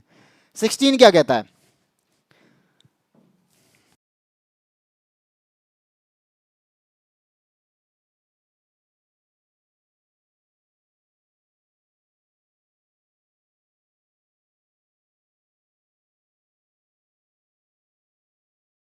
चलो, क्वेश्चन नंबर 16। 16 क्या कहता है? हिमालय की रचना समांतर वलय श्रेणियों से हुई है, जिसमें से प्राचीनतम श्रेणी कौन सी है? तो हमें यहाँ पे बताना है कि प्राचीनतम श्रेणी कौन सी है।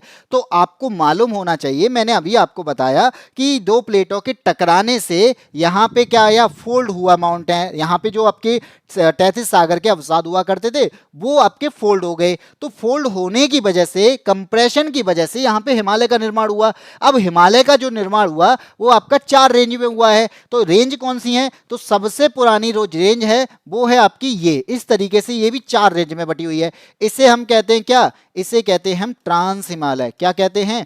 ट्रांस हिमालय।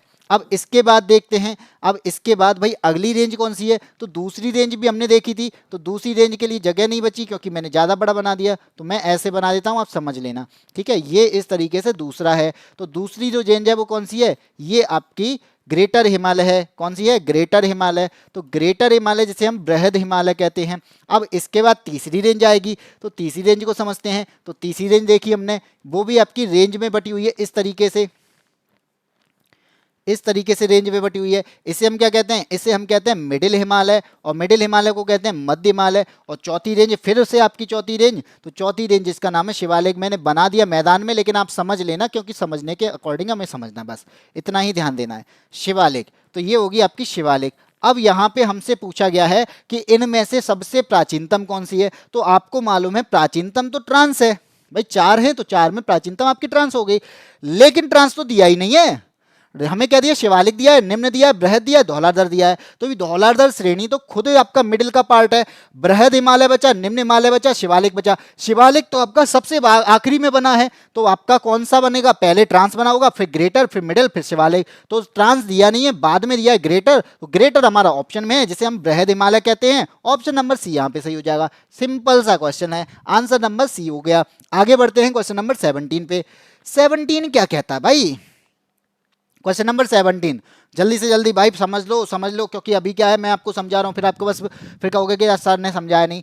यहाँ पे क्वेश्चन आपका चैप्टर नंबर 2 चल रहा है, और चैप्टर नंबर 2 को कंप्लीट कर लेंगे, फिर आपके आगे धीरे धीरे आपका बुक को खत्म करके जाएंगे, और आपका पेपर एग्जाम को क्वालिफाई करा के जाएंगे। आपको पता है हिस्ट्री की क्लासेस अखिल सर के द्वारा ली जा रही है, ज्योग्राफी में पढ़ाई रहा हूँ, बाकी धीरे धीरे आपको सारे सब्जेक्ट आपको मिलने लग जाएंगे। तो इसी के लिए करना क्या है, क्लास को लाइक और वीडियो को शेयर, और इसके अलावा जितने साथी हैं अपने साथियों को फैला दो भाई कि RO ARO के लिए घटना चक्र की बुक जो है उसका पूर्वावलोकन श्रृंखला जो है उसका रिवाइज और उसका एनालाइजेशन RO ARO के लिए यादवेंद्र स्मार्ट क्लासेस में हो रहा है। तो करना है सब्सक्राइब और शेयर। पहला कहता है आपका 17 नंबर क्वेश्चन, यदि हिमालय पर्वत श्रेणियां नहीं होती, भाई अभी तो हिमालय है, अगर नहीं होती तो भारत पर सर्वाधिक संभाव्य भौगोलिक प्रभाव क्या पड़ता, क्या इफेक्ट पड़ता, हिमालय नहीं होता। आपको पता है अगर यहाँ पे हिमालय है, ये आपका हिमालय का पार्ट है, आप समझ लो, इमेजिन करो ये जम्मू कश्मीर यानी नॉर्थ वाला पार्ट, जो नॉर्थ में आपका पूरा हिमालय है, ठीक है।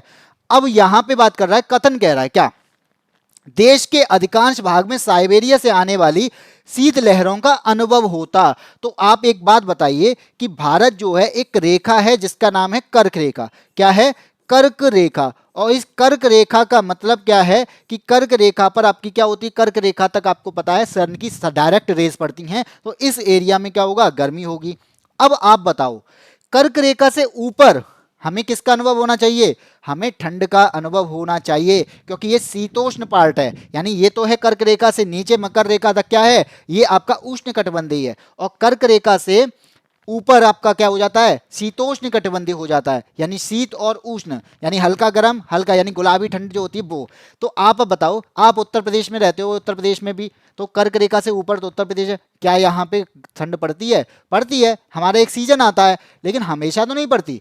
अब यही बात बोली गई है, अगर यहाँ पे हिमालय नहीं होता तो कर्क रेखा से ऊपर क्या होती, हमारे यहाँ ठंड होती। क्यों होती, क्योंकि भाई एक जगह है यहाँ पे साइबेरिया, और इस साइबेरिया से क्या होती हैं, साइबेरिया से ठंडी हवाएं आती हैं, और इन ठंडी हवाओं को रोकता कौन है, इन ठंडी हवाओं को रोक लेता है हिमालय, वो हमारे यहाँ आती ही नहीं है। जब आएंगी नहीं तो क्या होगा, हमें अनुभव ही नहीं होगा, अनुभव नहीं होगा तो क्या होगा, हमारे यहाँ पे गर्मी पड़ेगी, हमारे यहाँ पे सीजन जैसे चेंज हो रहे हैं वैसे चेंज होते रहेंगे। लेकिन अब यहाँ पे अगर हिमालय नहीं होता तो साइबेरिया की हवाएं आती और इस एरिया को ठंडा कर देती। ये बात समझ, अब लग रहा होगा यार उत्तर प्रदेश में यार ठंड पड़ती तो अच्छा रहता, अभी तो गर्मियां तो बहुत पड़ती हैं, 40 डिग्री टेम्परेचर पहुंच जाता। रुको जरा, अभी समझो जरा।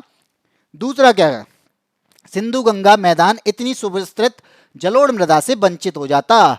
अगर हिमालय ही नहीं होता यूपी कहां से आता, कैसे, अब कहोगे कैसे भाई, ऐसे इसलिए क्योंकि अगर हिमालय ना होता तो नदियां यहां से ग्लेशियर से कैसे आती, और नदियां ग्लेशियर से आती तो यहाँ पे नदियां इन सेडिमेंट्स को, क्योंकि हिमालय क्या है, अवसादी चट्टानों से बना है, और अवसादी चट्टानों से बना है तो यहाँ से नदियां इन अवसादी चट्टानों को काट देती हैं, और काट देती हैं तो काटने पर क्या करती हैं, काटने पर कहीं ना कहीं ये डिपॉजिट कर देती हैं, लेके जाएंगे अपने सेडिमेंट्स को डिपॉजिट कर देंगे, और डिपॉजिट करने से इस तरीके से आपका क्या निर्माण हो गया, इस तरीके से आपके मैदानों का निर्माण हो गया। और जो मैदान है हमने देखे ना, सिंधु गंगा ब्रह्मपुत्र के मैदान, ये आपके हिमालय के द्वारा लाए गए, हिमालय की नदियों के द्वारा लाए गए सेडिमेंट से निर्माण हुआ है। तो भाई यूपी होता ही कैसे, कैसे बोल देते कि यूपी होता, फिर हिमालय ना होता तो हिमालय है इसलिए यूपी है, हिमालय है इसलिए बिहार है, हिमालय है इसलिए आपका मैदानों का निर्माण है। ठीक है, तो पहला कथन सही है, दूसरा कथन यहां पे सही है। तीसरे की बात करते, तीसरा क्या कहता है,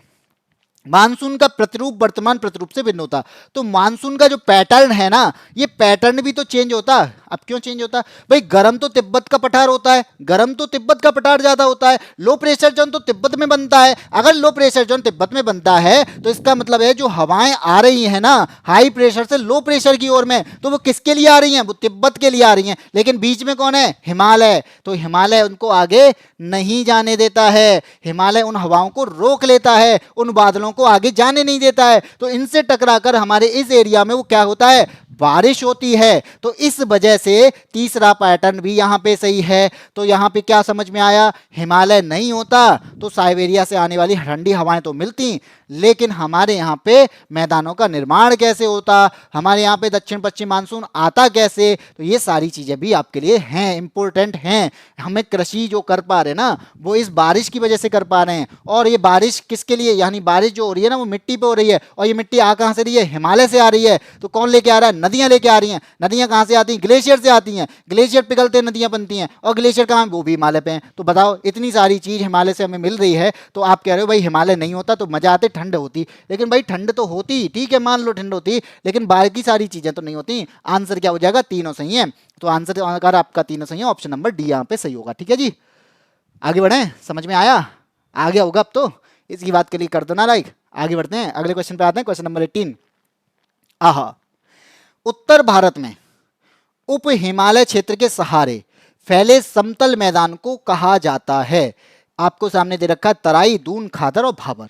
तो आपको मैं एक चीज बता दूं, यहां पे आप समझ रहे हो कि जैसे ये है आपका हिमालय का पार्ट, ठीक है, अब हिमालय से नदियां आ रही हैं, ठीक।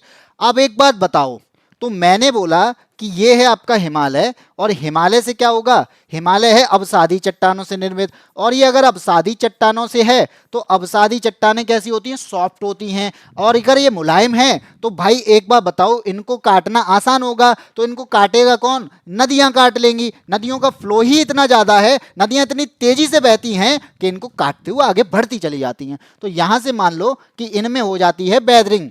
तो आपने सुना होगा कि होता है एक बर्ड होते हैं इरोजन, वेदरिंग और डिपोजिशन। तो यहां पे क्या होगा, इरोजन,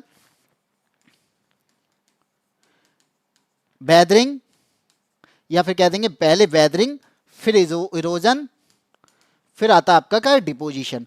तो यहां पे एक बात बताओ, ये तीनों वर्ड आपने सुने।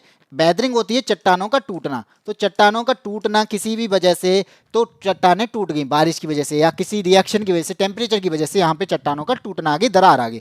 अब इस दरार आने की वजह से यहाँ पे क्या है, नदियां निकल रही हैं, तो यहाँ पे पानी आ रहा है। अब पानी आ रहा है तो यहाँ पे सेडिमेंट्स भाई बड़े भी होंगे, सेडिमेंट्स छोटे भी होंगे, दोनों सेडिमेंट्स हैं। तो नदियां, इनको एक बार बताइए, आप खुद प्रैक्टिकल करके देखना कि जो सेडिमेंट्स हैं, तो सबसे पहले कौन से सेडिमेंट डिपॉजिट हो जाएंगे, तो सबसे पहले भाई ये बड़े वाले जो सेडिमेंट्स हैं ये डिपॉजिट होना स्टार्ट करेंगे। तो पहले बड़े सेडिमेंट्स डिपॉजिट हो गए। तो यहाँ पे बड़े सेडिमेंट जो डिपॉजिट हुए ना, इसी एरिया को हमने क्या बोला है, इस एरिया को हमने भाबर बोला है, जहां पे बड़े बड़े सेडिमेंट जमा हो गए। और यहाँ पे नदियां विलोपित हो जाती है, नदियां दिखाई नहीं देती, क्योंकि यहाँ पे क्या होता है, इनके बीच में सरंध्रता ज्यादा होती है, गैप ज्यादा होता है। तो यहाँ से बीच में नदियां नीचे की तरफ चली जाती हैं, और नीचे की तरफ में चले जाने के बाद में क्या होता है, नदियां यहाँ पे दिखाई नहीं देती हैं। इसके बाद में क्या आता है, आगे आता है तराई का क्षेत्र, जहां पे आपके जो सेडिमेंट्स हैं, छोटे छोटे सेडिमेंट हैं, उनको सेडिमेंट को ये नदियां अपने साथ में आगे लेके बढ़ती हैं, और यहाँ पे दलदली क्षेत्र बनता है, तो वो आपका तराई का क्षेत्र है। लेकिन हमसे पूछा गया है कि हिमालय क्षेत्र के सहारे फैले समतल मैदान को क्या कहते हैं, तो भाई हिमालय के सहारे तो भाबर है। तो यहाँ पे आंसर क्या हो जाएगा, ऑप्शन नंबर डी आंसर हो जाएगा, भाबर का मैदान बोलते हैं इसे। पर्वत के बिल्कुल सहारे पे, हिमालय के फुट हिल्स पे, गिरिपाद पे कौन सा है, वो है भाबर का क्षेत्र। यहाँ पे नदियां विलोपित हो जाती हैं, यहाँ पे खेती होती नहीं है। क्यों नहीं होती है, क्योंकि यहाँ पे क्या है, पत्थर ही पत्थर है, बड़े बड़े पत्थर हैं। बड़े बड़े पत्थर का मतलब क्या है, इन पे खेती कर लोगे क्या, इन पे आप कुछ उगा लोगे क्या, नहीं। तो आंसर हो जाएगा इसका आंसर बिल्कुल पहाड़ों के बिल्कुल पास में, बिल्कुल समतल पे कौन सा है, भाबर का। आगे अगले क्वेश्चन बात है, क्वेश्चन नंबर 19। हिमालय का पर्वतपदी प्रदेश कौन सा है, हिमालय का पर्वतपदी प्रदेश कौन सा है। ए कहता है भाई ट्रांस, बी कहता है शिवालिक, सी है बृहत हिमालय, और डी है अरावली। तो यहाँ पे जो श्रेणी है, यानी पर्वत के पदी का मतलब गिरिपाद जो होता है। अब गिरिपाद का मतलब यानी सबसे लास्ट में, सबसे दक्षिण में, यहाँ पे सबसे दक्षिण की बात की जा रही है। तो सबसे दक्षिण कौन सा है, तो सबसे दक्षिण आपको पता होना चाहिए कि एक ही है, कौन सा है भाई, शिवालिक है। आंसर कौन सा हो जाएगा, शिवालिक हो जाएगा, ऑप्शन नंबर बी हो गया आंसर। सबसे दक्षिणी श्रेणी है, पर्वत प्रदेश कहलाती है। तो आंसर आपको मिल गया। क्वेश्चन नंबर 20 पे आते हैं।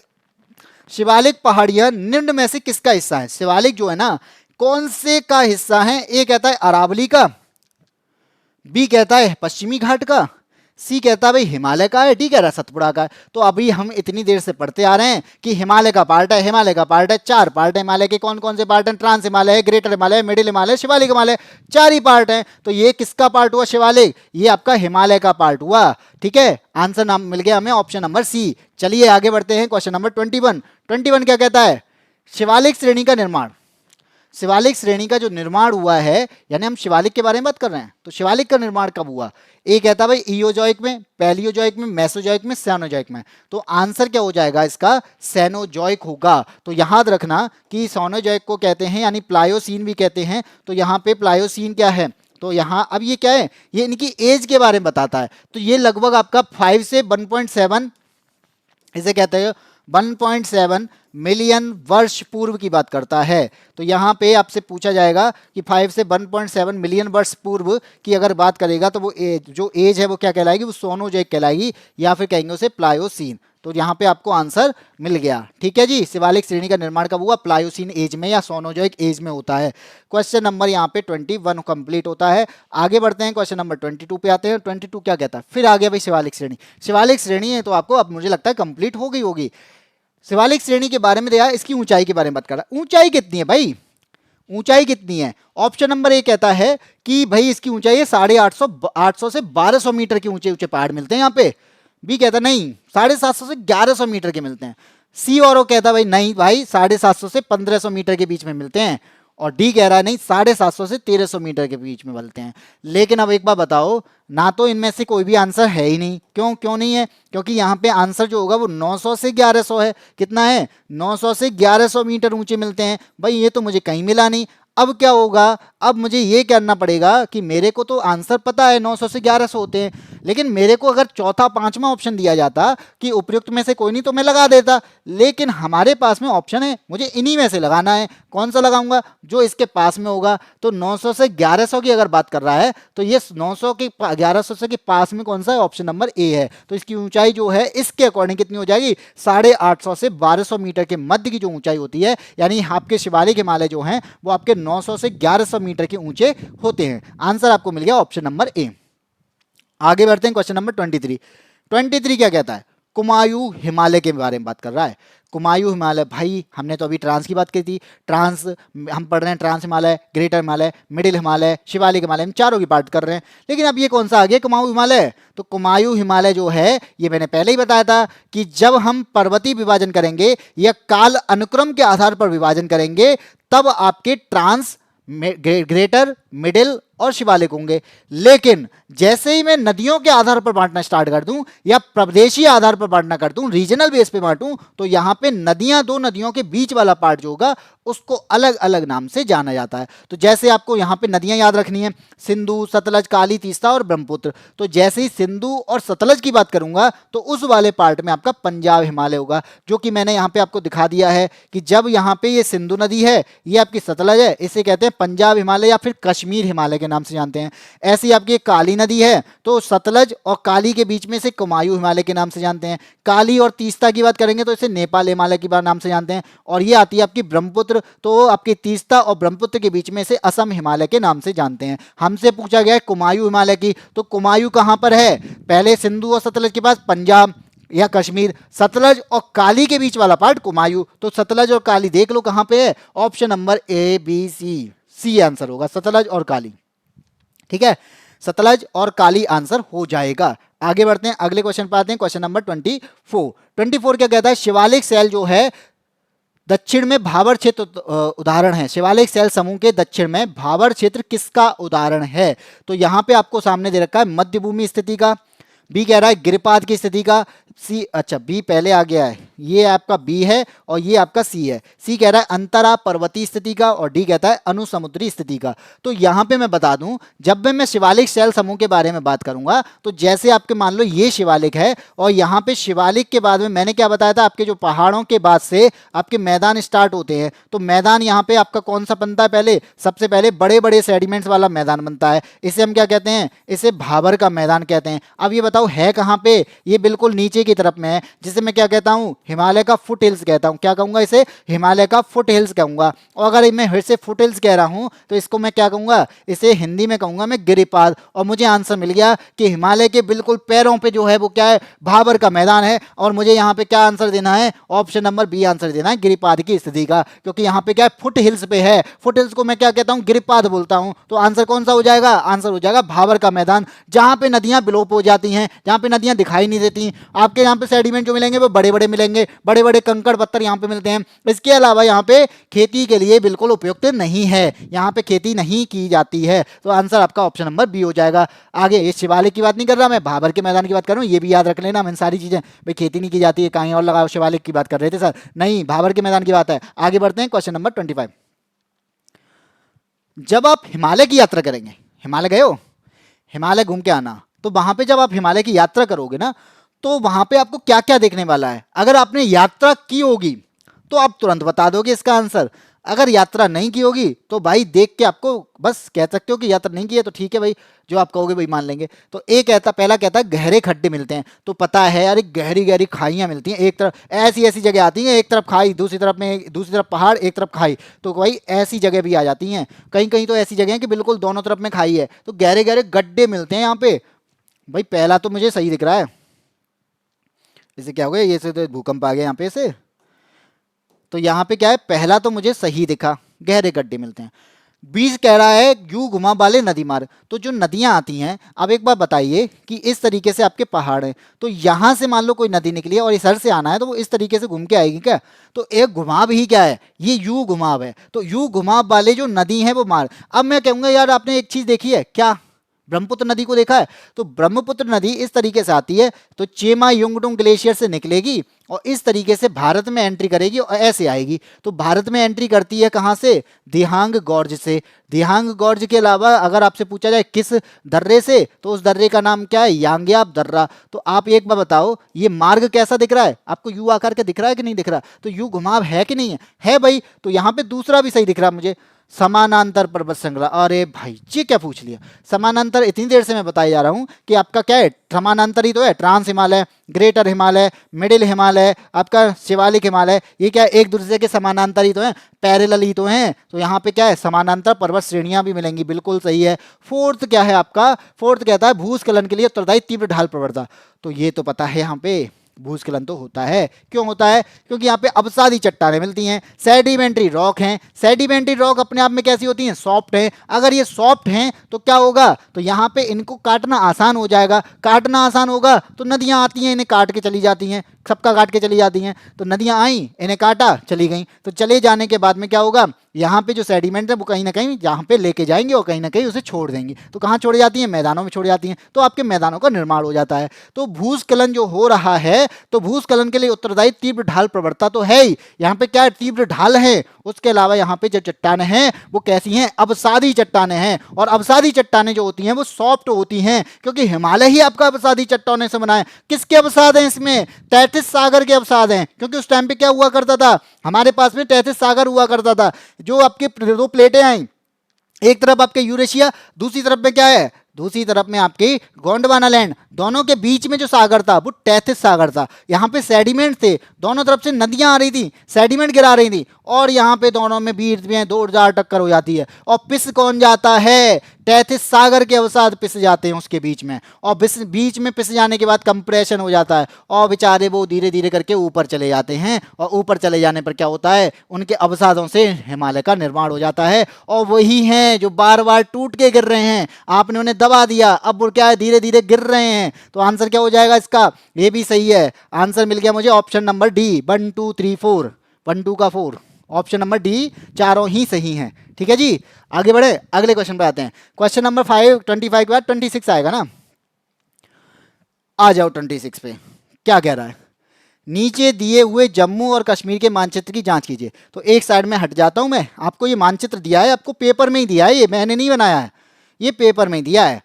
तो यहाँ पे क्या बताना है कि जो नंबर्स पड़े हैं ना, ये 1 2 3 4, ये 1 2 3 4 हमें बताना है क्या, यहाँ पे कौन कौन सी रेंज है, हमें उसके बारे में यहाँ पे बताना है। तो बताइए भाई कौन कौन सी रेंज है। तो जो आपको ये दिख रहा है ना, तो ट्रांस हिमालय है, तो ट्रांस हिमालय की 4 रेंज हैं। कौन कौन सी हैं?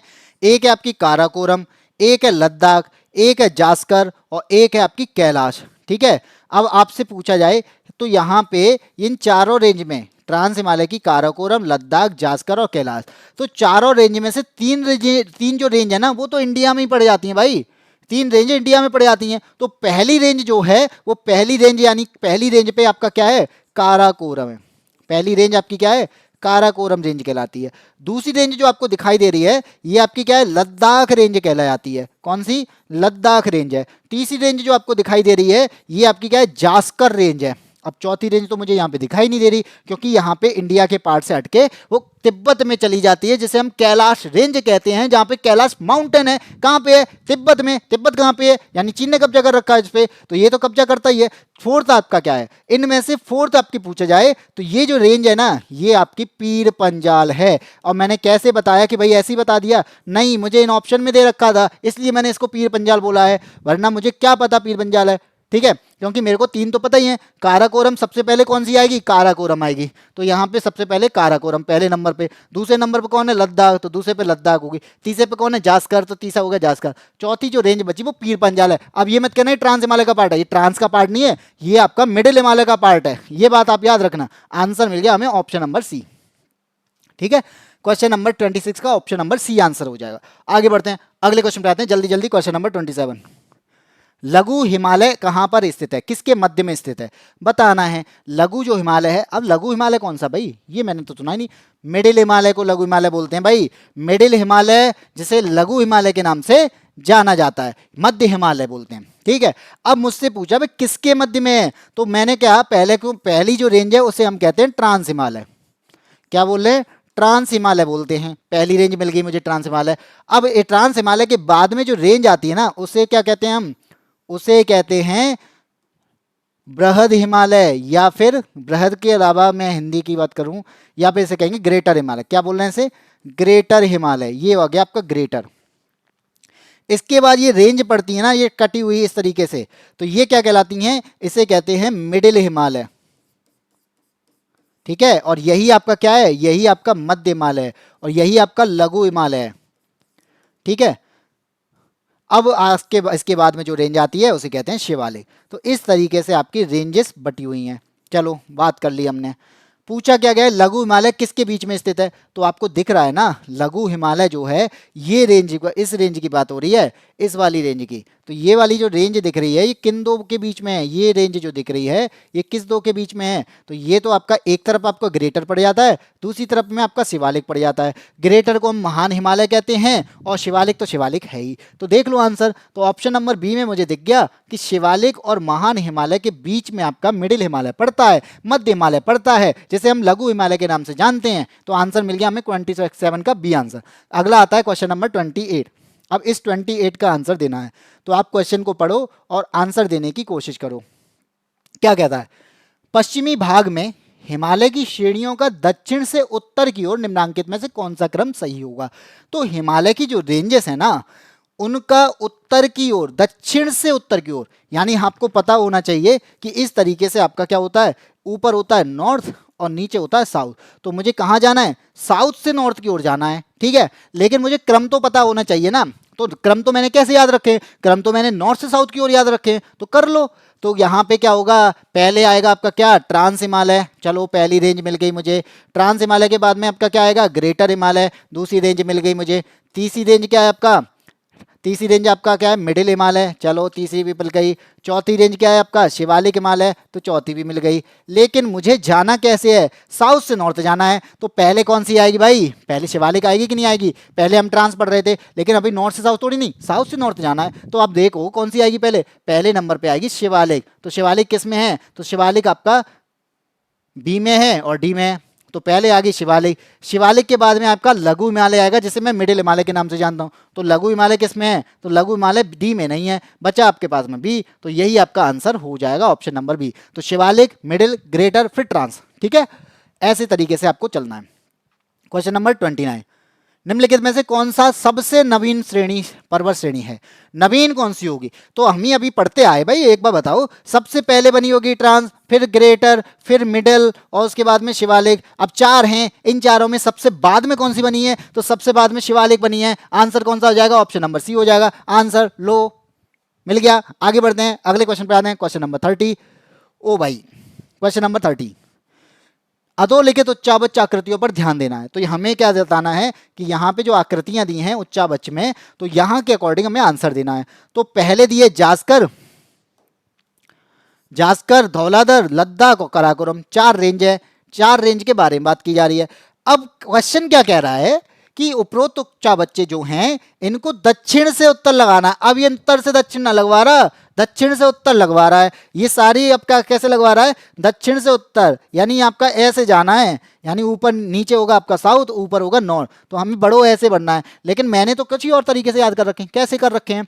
तो यहाँ पे आपको क्या दे रखा है? जास्कर, धौलाधर, लद्दाख, काराकोरम। ये तीनों, ये रेंज जो है ना, जास्कर, लद्दाख, काराकोरम, ये तीनों किसकी हैं? ये तीनों ट्रांस हिमालय की रेंज हैं। किसकी रेंज है? ट्रांस हिमालय की। ट्रांस हिमालय की रेंज की मैंने कैसे पढ़ी है? तो सबसे लास्ट में आपका काराकोरम आना चाहिए। क्यों? क्योंकि ऊपर सबसे कौन है? काराकोरम है। तो 4 नंबर जिस पे होगा वही आपका आंसर हो जाएगा। तो इनमें देख लो भाई, मुझे तो ऑप्शन नंबर ए दिख रहा है। सीधा सीधा आंसर लगा दिया। कैसे लगा दिया मैंने? 2 1 3 4 कैसे लगा दिया? क्योंकि काराकोरम जो है वो सबसे नॉर्थ में है, और अगर जो सबसे नॉर्थ में है वो सबसे दक्षिण होगा। जब मैं क्या करूंगा? दक्षिण से नॉर्थ की जब जाऊंगा तो सबसे नॉर्थ कौन होगा? काराकोरम होगा। और नॉर्थ से आऊंगा तो सबसे पहली श्रेणी भी काराकोरम होगी। तो यहाँ पे अगर अलट अपोजिट कर दोगे तो जो पहले आएगा वो लास्ट हो जाएगा, तो वो हिसाब से हो गया। लेकिन मुझे पता करना, चलो ठीक है, मैंने आपको बोला कि नहीं आया समझ, फिर ही देखते हैं।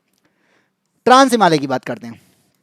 ट्रांस की पहली रेंज काराकोरम कहलाती है, दूसरी रेंज लद्दाख कहलाती है, चौथी रेंज जो, तीसरी रेंज जो होती है उसे हम जास्कर कहते हैं, चौथी रेंज होती है वो आपकी क्या है? कैलाश रेंज है। लेकिन ये इंडिया से बाहर है इसलिए इसको इसमें काउंट नहीं किया। इसके बाद में, लेकिन ऐसा नहीं काउंट नहीं करेंगे, इसके बाद में आपका ग्रेटर हिमालय आता है। ग्रेटर हिमालय का यहाँ पे कोई दिया नहीं है। धौलाधर दे रखा है, तो धौलाधर पर्वत कहाँ आता है भाई?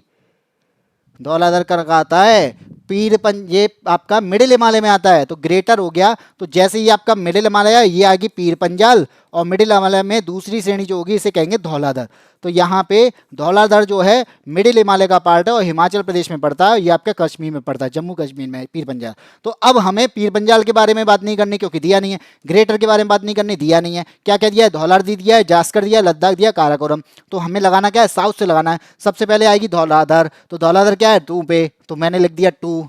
फिर उसके बाद में आपके क्या है? जास्कर, तो मैंने लिख दिया 1। फिर उसके बाद में क्या है? लद्दाख, तो लद्दाख दिया 3 पे, और चौथे पे क्या दिया है? काराकोरम। लिख दो 2134 कोड बन गया। 2134 ऑप्शन नंबर ए में दिया है। बताओ आंसर ना दे पाएंगे? अब हो गया। आगे बढ़े, अगले कैप पे आए। चलो 31। 31 आपका फिर वैसा ही क्वेश्चन है, सेम क्वेश्चन है, और मैंने जो बताया है ना वही सेम है, बस एक श्रेणी का अंतर दिया गया है इसमें। एक श्रेणी का अंतर कौन सा है? वो है पीर पंजाल श्रेणी का, क्योंकि सारी जो श्रेणी है अभी धौलाधर थी, वहां पे अब पीर पंजाल कर दिया गया है। तो लगाना किस तरह से है? उत्तर दिशा की ओर लगाना है, उत्तर दिशा की ओर लगाना है। कहां से लगाना भाई? दक्षिण से ही तो लगाना होगा। तो मुझे बढ़ना कहां से होगा? साउथ से बढ़ना होगा। तो मैं साउथ से नॉर्थ की तरफ बढ़ूंगा, तो ऐसे जाना मुझे साउथ से नॉर्थ की ओर। अभी हमने देखा था साउथ से नॉर्थ के लिए, तो सबसे पहले आपकी ट्रांस हिमालय, और ट्रांस हिमालय का पहले काराकोरम, फिर उसके बाद लद्दाख, फिर उसके बाद जास्कर, इसके बाद ग्रेटर हिमालय, इसके बाद मिडिल हिमालय वाला पार्ट है, ये मिडिल हिमालय का पार्ट है। लेकिन मिडिल हिमालय में इस तरीके से रेंजेस हैं, और मिडिल हिमालय की ये वाली पहली रेंज होती है वो पीर पंजाल है। इसके बाद आपकी धौलाधर आती है जो आपकी कहाँ पड़ती है? हिमाचल प्रदेश में। और इसके बाद पढ़ेंगे तो नागटिब्बा आती है जो आपकी उत्तराखंड में आती है। लेकिन अभी इस तरीके से बढ़ते नहीं है क्योंकि हमारे पास में क्या है? हमें आंसर देना है। तो पूछा क्या गया है कि सबसे पहले हमें दक्षिण से उत्तर की ओर लगाना है। तो पहले आएगी पीर पंजाल, पहले क्या आएगी? और वैसे आप काराकोरम जिसके लास्ट में हो आप आंसर लगा लो। काराकोरम तो सबकी लास्ट में, इसमें भी है, इसमें भी है, इसके भी है। चलो फेल हो गया ये वाला। तो पहले करेंगे हम क्या? पहले आएगा आपका पीर पंजाल, ठीक है। फिर क्या आएगा आपका? फिर आएगा जास्कर, फिर लद्दाख, फिर कश्मीर, या सॉरी काराकोरम। क्या हो जाएगा? सबसे पहले पीर पंजाल, फिर Zanskar, Ladakh, option number B. लो मिल गया answer, option number B answer हो जाएगा इसका।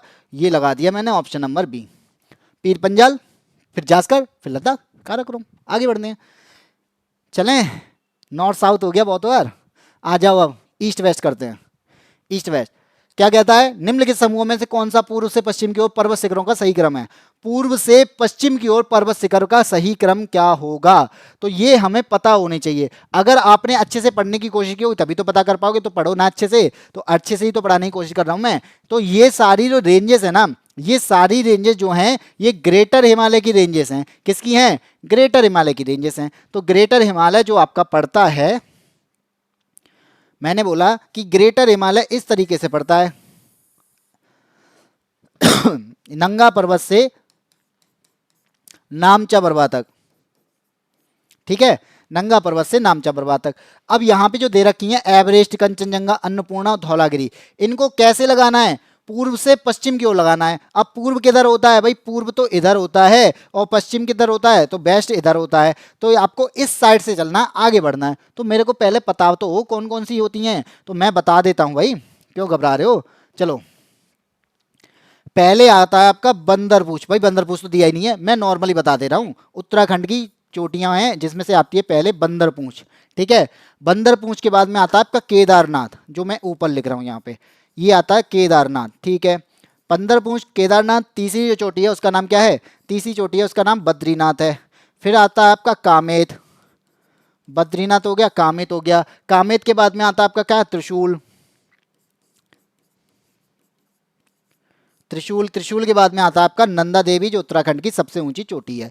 तो ये सारी चोटी मैंने किसकी बताई है, ये मैंने चोटी जो बताई है ना चार, ये उत्तराखंड की हैं। लेकिन भाई उत्तराखंड तो इसमें दिया ही ना है, लेकिन मैंने फिर भी बता दी है भाई। उत्तराखंड के बाद में आता है आपका नेपाल। अब आ जाओ अब नेपाल पे, चलो दूसरा कलर चेंज कर लेते हैं जिससे कि आपको थोड़ा सा अच्छे से समझ में आए। अब आते हैं हम कहाँ पे, नेपाल में। तो नेपाल में सबसे पहली जो चोटी पड़ेगी उसका नाम क्या है, उसका नाम है धौलागिरी। क्या नाम है उसका, धौलागिरी। मैंने पूरा नाम नहीं लिखा, धौलागिरी समझ लेना, ठीक है। आगे जो आएगी वो कहते हैं अन्नपूर्णा, धौलागिरी, उसके बाद में अन्नपूर्णा, फिर आती है आपकी मंशालू, मंशालू के बाद में आती है गणेश। जो मेरे साथ में ऑफलाइन पढ़ते हैं उन्हें तो मैंने रटा दी है ये, अन्ना मंशालू, मंशालू के बाद में गणेश, गणेश के बाद में आती है गौरी शंकर, गणेश के बाद में कौन सी, गौरी शंकर। मैं गौरी लिख देता हूं, आप समझ लेना। गौरी शंकर के बाद में जो आती है वो आती है एवरेस्ट, एवरेस्ट जो कि सबसे ऊंची चोटी है। फिर आती है आपकी मकालू, और मकालू के बाद में जो आता है, अब ये सारी जो चोटियां हैं इनके भी मैं बता देता हूँ। ये सारी जो चोटियां हैं, ये सारी चोटियां कैसी हैं, ये चोटियां आपकी नेपाल की हैं, तो ये भी याद रखना। अब नेपाल के बाद में आप पहुंचोगे सिक्किम, चलो पहुंचो सिक्किम। तो सिक्किम पहुंचे, सिक्किम में आपकी आती है कंचनजंगा। ये कहां पर है, ये सिक्किम में है, ठीक है। फिर हम नामचा पर पहुंचते हैं, ये आपके अरुणाचल प्रदेश में है। तो मैंने आपको सारी चीजें बता दी। सबसे पहले आपका बंदरपूछ, केदारनाथ, बद्रीनाथ, कामेत, त्रिशूल, नंदा देवी, ठीक है। ऐसे ही आपका धौलागिरी, अन्नपूर्णा, मंशालू, गणेश, गौरीशंकर, एवरेस्ट और मकालू। इस तरीके से हम आगे बढ़ते हैं। लेकिन अब क्या बताना है, हमें बताना है ईस्ट से वेस्ट की ओर। तो ईस्ट से वेस्ट की ओर सबसे पहले क्या पड़ेगा, सबसे पहले पड़ेगा कंचनजंगा। सबसे पहले किस में आएगा, कंचनजंगा। कंचनजंगा ना तो ए में है ना डी में है, कंचनजंगा ये गया, कंचनजंगा ये गया। कंचनजंगा के बाद मकालू, मकालू दिया नहीं है। फिर आता है आपका एवरेस्ट, तो एवरेस्ट किस में है, ऑप्शन नंबर बी में। तो आंसर कौन सा हो जाएगा, ऑप्शन नंबर बी सही हो जाएगा। कंचनजंगा, एवरेस्ट, अन्नपूर्णा, धौलागिरी, ये आपका आंसर हो जाएगा। देख लो आप, आपका कंचनजंगा, फिर एवरेस्ट, फिर आते हैं अन्नपूर्णा, फिर धौलागिरी। तो ये सारी चोटियों के नाम मैंने यहाँ पे लिखा दिए। ऑप्शन नंबर बी यहाँ पे सही हो गया, क्योंकि अब हमसे पूछा था ईस्ट से वेस्ट। अगर वेस्ट से ईस्ट पूछता तो अलग बात थी। और याद रखना, ये जो पार्ट मैंने बनाया है ना नेपाल वाला, ग्रीन वाला, ये सबसे ऊंचा पार्ट है, सबसे ऊंचा पार्ट है ग्रेटर हिमालय का, या पूरे हिमालय का सबसे ऊंचा पार्ट कौन सा है, ये मध्य भाग है। और ये मध्य भाग आपका कहां पड़ता है, नेपाल में पड़ता है। इस पूरे हिमालय की जो एवरेज आता है वो 6000 आता है, और 6000 से ज्यादा का अगर पूछा जाएगा तो वो आपका केवल इस पार्ट में आ जाता है। इसी में आपको लगभग 8-8 हजार की चोटियां मिलती हैं, 8,848, 8,896, इस तरीके से। 48 से तो ज्यादा ही नहीं है, 96 तो बहुत हो गया। 8,000 का मतलब 8,848, फिर 8,000 के आसपास, 7,000 के आसपास, 6,000 के आसपास, वो इसी में मिल जाती है, ठीक है। तो सबसे ऊंची चोटियां आपको इसी जगह पर मिलती हैं। आगे बढ़ते हैं, अगले क्वेश्चन पर आते हैं, क्वेश्चन नंबर 33। उत्पत्ति की दृष्टि से निम्न पर्वत श्रेणियों में से सबसे नवीनतम श्रेणी कौन सी है? तो निम्न में से कौन सी सबसे नवीनतम है? अजंता, पालकोंडा, कैमूर और पटकोई। तो भाई नवीनतम तो हिमालय है। हिमालय के बारे में अगर पता होगा तो मैं तो तुरंत बता दूंगा। अब चारों में से मुझे क्या बतानी है? सबसे नई चोटी कौन सी है और सबसे नया हिमालय, यानी हिमालय का ही चोटी जो होगी वो नई होगी। तो इन चारों में से हिमालय की जो चोटी है वो कौन सी है? पटकोई श्रेणी है। और ये कहाँ पड़ती है? अरुणाचल प्रदेश में पड़ती है। और अगर ये अरुणाचल प्रदेश में पड़ रही है तो ये किसका पार्ट हो जाएगा? ये हिमालय का पार्ट है। और हिमालय का कौन सा पार्ट है? ये नॉर्थ ईस्टर्न हिमालय का पार्ट है। किसका? उत्तर पूर्वी हिमालय का पार्ट है। अभी तक हम क्या देख रहे थे? उत्तर का हिमालय। अब आया है आपका उत्तर पूर्वी हिमालय। जैसे आप देखोगे ना, ये हिमालय इस तरीके से मुड़ गया है। अब ये मुड़ा हुआ है ना, यही आपका नॉर्थ ईस्टर्न हिमालय है। और जहां से मुड़ा हुआ है इसे हम क्या कहते हैं? इसे बोलते हैं सिंटैक्सियल बैंड। क्या बोलते हैं इसे? सिंटैक्सियल बैंड या अक्ष संघीय मोड़। और जो अक्ष संघीय मोड़ है वो क्या है आपका? वो है आपका गॉर्ज। और वो कौन सा गॉर्ज है? उस गॉर्ज का नाम है दिहांग गॉर्ज। इसी तरीके से हिमालय यहां पे मुड़ गया है, यहां पे भी मुड़ा हुआ है और यहां पे मुड़ा हुआ है। तो इसका मतलब क्या है? यहां भी गॉर्ज है। गॉर्ज कौन सा है? इसे कहते हैं बुंजी गॉर्ज। ये भी क्या है? सिंटैक्सियल बैंड है, जहां से हिमालय मुड़ा हुआ है। तो इन दोनों जगह से हिमालय मुड़ा हुआ है, इसे कहते हैं सिंटैक्सियल बैंड या फिर अक्ष संघीय मोड़। और यहां पे आपको नदियों के द्वारा क्या बनाए जाते हैं? मोड़ पे आपके क्या बने हैं? गॉर्ज बने हैं, बड़े बड़े गड्ढे बने हुए हैं। दिहांग गॉर्ज है, ब्रह्मपुत्र नदी के द्वारा बनता है। बुंजी गॉर्ज है, सिंधु नदी के द्वारा बनता है। ऑप्शन यहां पे कौन सा सही है? डी आंसर आ गया। चलिए आगे बढ़े। क्वेश्चन नंबर 34, ठीक है। अब आता है आपका क्वेश्चन नंबर 34। क्या कहता है? निम्नलिखित राज्यों में से कौन सा पटकाई पहाड़ियों में संलग्न नहीं है? तो हमें यहां बताना है कि कौन सा राज्य है जो पटकाई पहाड़ियों से संलग्न नहीं है। आपके सामने चार ऑप्शन दिए गए हैं। ए कहता है नागालैंड, बी कहता है त्रिपुरा, सी है मणिपुर, डी है मिजोरम। तो याद रखना कि जो आपके नागालैंड, यहाँ पे जैसे आपका नॉर्थ ईस्टर्न पार्ट है, तो नॉर्थ ईस्टर्न में ये इस तरीके से जो वाला पार्ट है ना, ये आपका अरुणाचल प्रदेश, नागालैंड, मणिपुर और मिजोरम। तो इन चारों में कौन सी पहाड़ियाँ हैं? इसे कहते हैं पटकाई। ठीक है, वैसे तो पहाड़ी आपकी अरुणाचल प्रदेश की है। तो यहाँ पे कौन सी पहाड़ियाँ इनसे संलग्न, यानी पटकाई भूमि की भी थोड़ी थोड़ी रेंजेस हैं। वो रेंजेस कहाँ पर हैं? इनमें भी है। तो वो पूछा गया है। तो यहाँ पे त्रिपुरा तो इस जगह पे है ना, ये आपका कौन सा है? त्रिपुरा। त्रिपुरा क्या है? ये त्रिपुरा वाला जो पार्ट है ये आपका तीन तरफ से कहाँ से गिरा हुआ है? आपका अंतर्राष्ट्रीय सीमा से गिरा हुआ है। किसकी अंतर्राष्ट्रीय सीमा? बांग्लादेश की। भाई बांग्लादेश से तो गिरा है, उसे जीरो लाइन और कहते हैं। ये भी याद रखो। इसका आंसर कौन सा हो जाएगा? ऑप्शन नंबर बी, त्रिपुरा हो जाएगा। भाई ऑप्शन बी।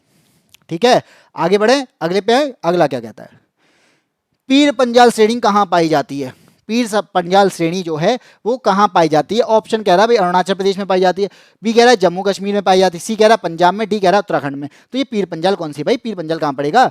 अभी हमने देखा ग्रेटर हिमालय को। हमने क्या देखा? अभी देखा था ग्रेटर हिमालय को। ग्रेटर हिमालय में ही तो पढ़ा था। एवरेस्ट पढ़ा था, मकालू पढ़ा था, मंचालू पढ़ा था, धौलागिरी पढ़ा था, अन्नपूर्णा पढ़ा था। तो ये सारे कहाँ थे? ग्रेटर हिमालय में। अब ग्रेटर के बाद में आती है आपकी मिडिल हिमालय। तो इसे कहते हैं मिडिल हिमालय। अब मिडिल हिमालय जो है रेंजेस में ही है, इस तरीके से है। ये है आपका। तो रेंजेस कौन सी? सबसे पहले आपकी पीर पंजाल, इसे कहते हैं पीर पंजाल। इसे क्या कहते हैं? धौलागिरी, सॉरी धौलाधर। इसे कहते हैं नाग टिब्बा। और इसे क्या कहते हैं? महाभारत। ओ भाई महाभारत। अब याद रखना इंपॉर्टेंट क्या बनता है? इंपॉर्टेंट बनता है पीर पंजाल जो है जम्मू कश्मीर में है, धौलाधर जो है हिमाचल प्रदेश में है, नाग टिब्बा जो है उत्तराखंड में है, महाभारत जो है नेपाल में है। ये रेंजेस हैं, ये रेंजेस हैं। और ये जो मैंने गैप बनाए ना, ये नदियों के द्वारा काटे गए हैं। नदियों के द्वारा इनको काट दिया गया है, इसलिए गैप है। और ये दो जगह दिख रही है ना, ग्रेटर हिमालय और इसके बीच में, तो ग्रेटर हिमालय और इसके बीच में जो जगह है यहाँ पे क्या है? घाटियां हैं। और इसी जगह पर आपकी क्या है? कश्मीर घाटी है। तो याद रखना, अगर आपसे पूछा जाए कि कश्मीर घाटी कहाँ पर है, तो इस मिडिल हिमालय और ग्रेटर हिमालय के बीच में जो पड़ती है वो आपकी कश्मीर घाटी है। और कहाँ पर पूछा? इसका आंसर बता देते हैं कि पीर पंजाल जो श्रेणी है वो कहां पाई जा रही है? तो पीर पंजाल श्रेणी आपकी जम्मू कश्मीर में पाई जा रही है। ऑप्शन नंबर बी यहां पे सही हो जाएगा। क्वेश्चन नंबर 35, क्वेश्चन नंबर 35 का आंसर ऑप्शन नंबर बी, जो कि मिडिल हिमालय का पार्ट है पीर पंजाल। पीर पंजाल, धौलाधर, नाग टिब्बा, महाभारत, ये सारा ये जो रेंजेस हैं, ये रेंजेस आपकी कहां हैं? ये आपकी मिडिल हिमालय में। ठीक है, अब मैं महाभारत की बात करूं, महाभारत कई बार पूछ लिया जाता है, तो महाभारत नाम तो महाभारत है, लेकिन रेंज कहां की है? नेपाल की रेंज है, याद रखना नेपाल की रेंज है। और एक और कंफ्यूजन वाला है धौलाधर और धौलागिरी। धौलाधर जो है वो हिमाचल प्रदेश की एक रेंज है, मिडिल हिमालय की पार्ट है। धौलागिरी एक माउंटेन है जो हमने अभी देखा था ग्रेटर हिमालय का पार्ट है। Dhaulagiri greater Himalaya, Dhauladhar middle Himalaya. ठीक है, आगे बढ़े। Question number 36। ओ फिर आता है अगला, क्या कह रहा है? मैं तो बिल्कुल ही साइड हूं अब तो। अटल टनल से संबंधित निम्नलिखित कथनों पर विचार कीजिए, उनमें कौन सा या फिर कौन से सही है ये बताना है। चलो इधर हो जाता हूं मैं। पहला कहता है इसका निर्माण सीमा सड़क संगठन द्वारा किया गया है। इसका जो निर्माण है सीमा सड़क संगठन, जिसे हम क्या कहते हैं? Border road organisation. क्या कहते हैं? BRO कहते हैं, बॉर्डर रोड ऑर्गेनाइजेशन, BRO के द्वारा किया। तो आप याद रखना, जो हिल एरिया होते हैं, माउंटेन वाले एरिया होते हैं, या फिर आपका बॉर्डर वाले एरिया होते हैं, इनमें जो सड़कों का निर्माण करता है वो BRO करता है। इसका मतलब ये है कि पहला कथन मेरे पास में सही है। क्या है? पहला कथन सही है। दूसरा है आपका कि जो आपका अटल टनल बनाया गया, ये कितने किलोमीटर का बनाया गया? ये 9 किलोमीटर का बनाया गया। अटल टनल जो है 9 किलोमीटर का है। और ये क्या है? दूसरा कहता है मनाली और लाहौल स्पीति घाटी को जोड़ता है। तो बिल्कुल मनाली और लाहौल स्पीति को ये जोड़ता है। किसको जोड़ता है? मनाली और लाहौल को, बिल्कुल सही है। यह हिमालय के पीर पंजाल पर्वत श्रृंखला के मध्य स्थित है। यह भी बात सही है कि अटल टनल कहां बनाई गई है? ये पीर पंजाल श्रेणी में बनाई गई। अब पीर पंजाल के बारे में भी पूछ ले तो कहां पे बनाई गई है? पूर्वी पीर पंजाल में। कहां पर? तो मैं बता देता हूं, यहीं लिख देता हूं, ये पूर्वी पीर पंजाल में बनाई गई है। तो आंसर तीसरा भी सही है। चौथा कथन है भारत के सामरिक दृष्टि से, भाई बहुत इंपॉर्टेंट है, महत्वपूर्ण की बात कर रहा है, बहुत इंपॉर्टेंट है, सामरिक दृष्टि से बहुत महत्वपूर्ण है। तो ये तो महत्वपूर्ण है ना, पहाड़ों को काट के बनाई जा रही है, रास्तों को कम किया जा रहा है, तो इंपॉर्टेंट तो है ना हमारे पास में। तो चौथा चारों कथन हमारे सही हैं। तो आंसर कौन सा हो जाएगा? ऑप्शन नंबर डी सही हो जाएगा। 1 2 3 4 9 किलोमीटर की है। 2020 में इसका उद्घाटन किया गया था। 2020 में नरेंद्र मोदी के द्वारा इसका उद्घाटन किया गया था। और नाम क्या रखा गया था इसका? अटल टनल, जो कि अटल बिहारी वाजपेयी, जो हमारे पूर्व प्रधानमंत्री रहे हैं, उनके नाम से इसको रखा गया था। आगे बढ़ते हैं, क्वेश्चन नंबर 37। अटल सुरंग, फिर आ गया भाई अटल सुरंग। अटल सुरंग क्या कहता है अब? कि रोहतांग हिमाचल प्रदेश की लंबाई कितनी है? तो यहां पे एक बात याद रखना, अभी जोड़ने की बात आ रही थी, जोड़ने की मनाली और लाहौल में, लेकिन बोल क्या रहा है? रोहतांग में है। हिमाचल प्रदेश के रोहतांग में मनाली और लाहौल स्पीति को जोड़ता है, ये बात है। और ये कितने किलोमीटर की? ये मैंने अभी बताया था कि ये 9 किलोमीटर की। कितने की? 9 किलोमीटर की। और 9 किलोमीटर यहाँ पे हमारे के पास में क्या? ऑप्शन नंबर बी में 9.02 किलोमीटर। आंसर हमारे पास में मिल गया 37 का। ठीक है, आगे बढ़े। Question number 38। बिल्कुल समझ में आ रहा है? नहीं समझ में आ रहा है या आ रहा है? आ रहा है तो जल्दी से लाइक कर दो। लाइक करने के बाद में शेयर कर देना अपने साथियों को, और उन्हें बताना कि इस तरीके से आपको पढ़ना है। और यहाँ पे इस तरीके से ही आपका एनालाइजेशन चलता रहेगा। ऐसे ही क्लासेस आपको रोजाना मिलती रहेंगी, और हमारे साथ में जुड़े रहिए। और जुड़े रहने के लिए आपको करना क्या है? आपको यादविन स्मार्ट क्लासेस को, चैनल को सब्सक्राइब करना है, और यहाँ पर अपने साथियों को शेयर करना है। Question number 38। निम्न हिमालय पर्वत श्रेणियों में से किस पर्वत श्रेणी को अटल सुरंग पार करती है? तो ये क्या है? अटल सुरंग किसको पार करती है? तो किसको भाई? जास्कर को? नहीं, तो अभी पढ़ा था हमने, पीर पंजाल को करती है। बी कह रहा है पश्चिमी पीर पंजाल को। ये कौन सी बात आ गई? अभी तो मैंने पीर पंजाल पूर्वी भी बताया था, देख लो। नहीं हो तो देखो, मैंने तुरंत ही बताया, ये लो, बिल्कुल यहाँ पे मैं ये भी लगा देता हूँ। कौन सी? पूर्वी पीर पंजाल। तो ये बिल्कुल सही है, पश्चिमी पीर पंजाल और पूर्वी पीर पंजाल। तो ऑप्शन नंबर डी हो जाएगा कि ये पूर्वी पीर पंजाल में है। लाहौल और स्पीति को जोड़ता, सॉरी, मनाली और लाहौल स्पीति को जोड़ता है, और 9 किलोमीटर लंबी है। BRO के द्वारा बनाई गई है, रोहतांग जिले में है, हिमाचल प्रदेश में है। बिल्कुल सही है। आगे बढ़ें, अगले पे आते हैं, क्वेश्चन नंबर 39 पे। किन दो पर्वत श्रेणियों के मध्य कश्मीर घाटी स्थित है? किन दो पर्वत श्रेणियों के मध्य कश्मीर घाटी स्थित है? तो मैंने अभी बताया था, अभी कुछ क्वेश्चन हुए थे उससे पहले मैंने बताया था कि देखो, एक है आपका ग्रेटर हिमालय, इसे कहते हैं महान हिमालय। इसके बाद में आती हैं आपकी रेंजेस, इस तरीके से। तो ये रेंजेस, पहली आपकी पीर पंजाल होती है, दूसरी आपकी धौलाधर होती है, तीसरी आपकी नाग टिब्बा होती है, और उसके बाद में आगे बढ़ते हैं तो ये आपकी महाभारत होती है। इनके बीच में क्या होता है? घाटियों का निर्माण होता है। ये जो है ना, यहाँ पे घाटियों का निर्माण होता है। दो पहाड़ों के बीच में यहाँ पे नदियों के द्वारा सेडिमेंट जमा करने के बाद में क्या हुआ? घाटी बन गई। और घाटी बन जाने के बाद में यहाँ पे इस वाले एरिया का नाम रखा गया। तो नाम क्या रखा गया? तो ये एरिया का जो नाम रखा गया यही आपकी कश्मीर घाटी कहलाती है। और इस कश्मीर घाटी में जो नदियां, यहाँ पे जो मिट्टी है वो मिट्टी का नाम है करेवा। और इस करेवा पे किसकी खेती होती है? सैफ्रॉन की खेती होती है, यानी केसर की खेती होती है। तो आंसर इसका पूछा गया है, 2 पर्वत श्रेणियों के मध्य कश्मीर घाटी है। तो ये आपका जो है ये मध्य हिमालय का पार्ट है, यानी मिडिल हिमालय, और ये ग्रेटर हिमालय। तो ग्रेटर और मिडिल के बीच में, ग्रेटर को कहते हैं बृहत हिमालय और मिडिल को कहते हैं मध्य हिमालय। अब मध्य हिमालय में भी कौन सी है? मध्य हिमालय में पीर पंजाल है। तो किसके बीच हुआ? ग्रेटर हिमालय और पीर पंजाल के बीच। ठीक है, तो आपका ऑप्शन नंबर बी सही होगा, बृहत हिमालय और पीर पंजाल के बीच में कश्मीर घाटी है। यहां पे आ गया क्वेश्चन नंबर 39। आगे बढ़ते हैं, क्वेश्चन नंबर 40 पे आते हैं। कश्मीर घाटी स्थित है। क्वेश्चन यानी पूछने का तरीका चेंज हो गया। यूपीपीसीएस का पेपर में आया था, 2020 के पेपर में, प्री के पेपर में आया था। क्या कह रही है? कश्मीर घाटी स्थित है किसके बीच में? अभी पढ़ा है किसके बीच में? पीर पंजाल और ग्रेटर हिमालय के, यानी बृहत हिमालय के। कहाँ पे है भाई? ऑप्शन नंबर बी देखो, लो ग्रेटर हिमालय का नाम ही बदल दिया ने। यहाँ पे मैंने बताया था हिमाद्री पर्वत, हिमाद्री आ जाए, हिमालय आ जाए, ग्रेटर हिमालय आ जाए, या फिर आ जाए क्या, या फिर आ जाए आपका कौन सा भाई, भूल गया मैं भी, हाँ चलो बृहद हिमालय आ जाए। ठीक है, तो यहां पे आपका आंसर होगा option number B. Question number 41, निम्नलिखित में से कौन अक्साई चिन्ह का भाग है? निम्न में से कौन अक्साई चिन्ह का भाग है? ए कहता है काराकोरम रेंज है, बी कहता है शिवालिक है, सी कहता है कश्मीर घाटी है, लेकिन डी कहता है लद्दाख पठार है। तो आपको मालूम होना चाहिए पहले अक्साई चिन्ह कहां पे है। तो ये मैप है, और इस मैप में आप याद नहीं देख पा रहे हो ना, ये वाला जो पार्ट है ये, इसे कहते हैं अक्साई चिन्ह। क्या कहते हैं इसे? अक्साई चिन्ह कहते हैं।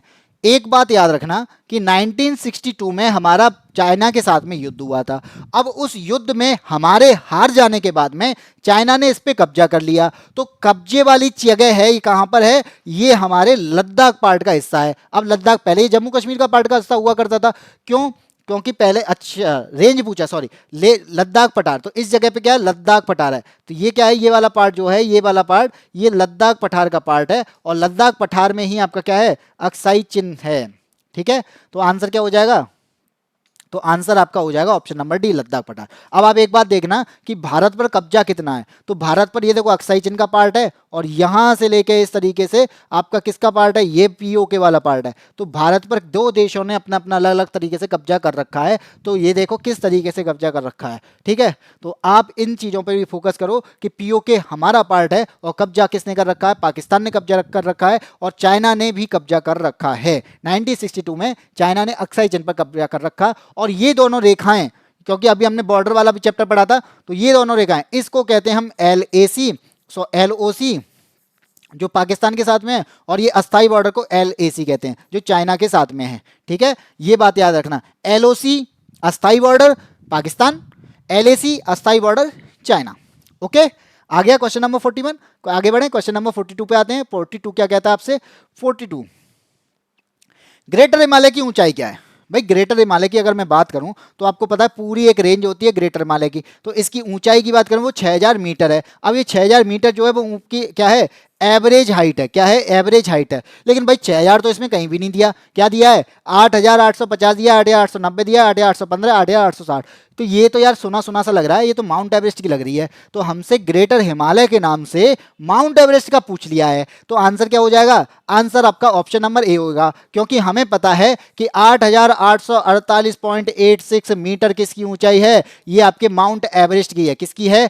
माउंट एवरेस्ट की है। और जो आपको सामने फोटो दिखाई दे रहा है ना, ये इमेज, ये माउंट एवरेस्ट की इमेज है। तो माउंट एवरेस्ट जो है वो 8848, या फिर एक कहते ना कि राउंड ऑफ 8850 है। बाकी आपको पता होना चाहिए कि ग्रेटर हिमालय की बात करी जाए तो ग्रेटर हिमालय जो है इसकी एवरेज हाइट है, यानी पूरी रेंज की अगर एवरेज हाइट निकालेंगे वो 6000 मीटर है। आंसर आपको मिल गया क्वेश्चन नंबर 42 का। अब बढ़ते हैं अगले क्वेश्चन पे, क्वेश्चन नंबर 43। और 43 में क्या है?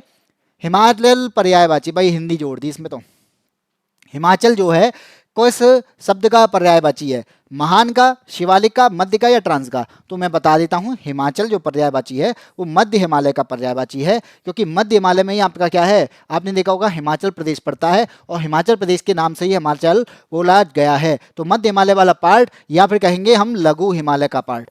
तो लघु हिमालय या मध्य हिमालय ये सब क्या है? हिमाचल का पार्ट है, हिमाचल के पर्यायवाची कहलाते हैं। क्वेश्चन नंबर 44 पे आते हैं।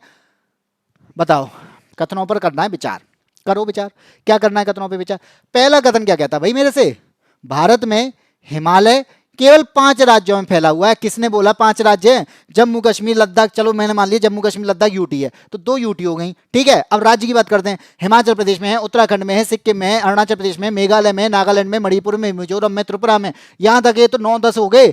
तो यहाँ पे आंसर क्या हो गया? पहले का तो कथन ही गलत हो गया, 5 नहीं है, कम से कम 8-9 है। हिमाचल, अगर मैं चलो ठीक है नॉर्थ ईस्ट को काउंट नहीं करूं तब भी देख लो, हिमाचल प्रदेश हो गया, उत्तराखंड हो गया, सिक्किम हो गया, अरुणाचल प्रदेश हो गया, और फिर आगे मेघालय, नागालैंड, मणिपुर, मिजोरम करना पड़ेगा, ठीक है। पश्चिमी घाट केवल 5। पश्चिमी घाट, पश्चिमी घाट कहाँ पे है? चलो हिमालय तो मुझे पता है, ये पश्चिमी घाट है। तो यहाँ पे क्या है? ये पश्चिमी घाट का, ये आपका क्या है? ये ईस्टर्न घाट है, ईस्टर्न घाट, और ये क्या है? पश्चिमी घाट। क्यों बोल रहे हैं? क्योंकि इस साइड ईस्ट है, इस साइड वेस्ट है, ऊपर नॉर्थ है, नीचे साउथ है, तो ईस्टर्न घाट, वेस्टर्न घाट। तो पश्चिमी घाट केवल 5 राज्यों में फैला हुआ था? नहीं भाई नहीं, पश्चिमी घाट यहाँ पे 6 राज्यों में फैला हुआ है। 6 राज्य कौन से हैं? तो 6 राज्यों के नाम अगर आपको मैं बताऊं तो पहले आपका पड़ता है गुजरात, तो गुजरात हो गया, फिर आपका महाराष्ट्र आ गया, महाराष्ट्र के बाद में आता है गोवा, गोवा के बाद में कर्नाटक, फिर केरल, फिर तमिलनाडु। बताना कितने हो गए? 3 4 5 6, 6 हो गए। बताओ, हमसे कह रहा है 5, क्यों बता रहा है 5? गलत है तू। पुलिकट झील केवल 2 राज्यों में फैली हुई है। पुलिकट झील के लिए मैं कह सकता हूं, क्यों? क्योंकि यहाँ पे है पुलिकट झील, और ये पुलिकट झील जो है ना, ये पुलिकट झील आपका बॉर्डर बनाती है किसका? ये तमिलनाडु का और आंध्र प्रदेश का बॉर्डर बनाती है। तो आंसर आपका तीसरा सही है, और अगर तीसरा सही है तो आंसर हो जाएगा केवल 3, ऑप्शन नंबर बी। क्योंकि मुझे यहाँ पे क्या बताना था? सही बताना था, और सही क्या है? सही है आपका पुलिकट झील केवल 2 राज्यों में बहती है, तमिलनाडु और आंध्र प्रदेश में। हो गया?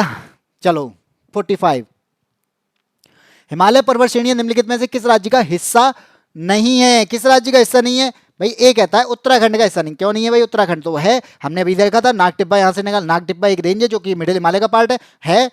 उत्तर प्रदेश, उत्तर प्रदेश में तो मैंने यार सुना भी नहीं है, मैंने तो नहीं सुना, आपने सुना हो तो देख लो भाई। उत्तर प्रदेश में नहीं है, option number B. Uttar Pradesh में कभी हुआ करता था, कैसे हुआ करता था? कभी उत्तराखंड नहीं, उत्तर प्रदेश का पार्ट हुआ करता था। अगर उत्तर प्रदेश उत्तराखंड दोनों एक होते तो आज उत्तर प्रदेश में भी क्या होता? हिमालय होता। लेकिन उत्तर प्रदेश से उत्तराखंड अलग हो गया, उत्तराखंड जैसे ही अलग हुआ तो उत्तर प्रदेश में आपके हिमालय बचा ही नहीं। तो आपका बी आंसर क्या हो जाएगा? सही हो जाएगा। सिक्किम में है, हिमाचल प्रदेश में। अभी देखा हिमाचल जो है, हिमाचल के पर्यायवाची पढ़े हैं, तो हिमाचल प्रदेश तो बिल्कुल सही है। आगे बढ़ते हैं क्वेश्चन नंबर 46।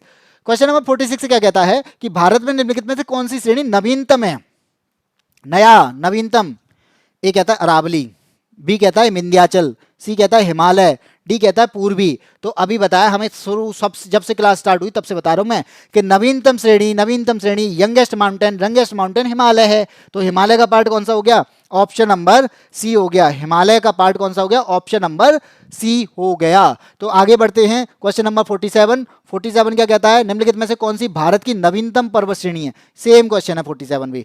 क्या है? कहला है हिमाद्री, अरावली, पश्चिमी और विंध्याचल।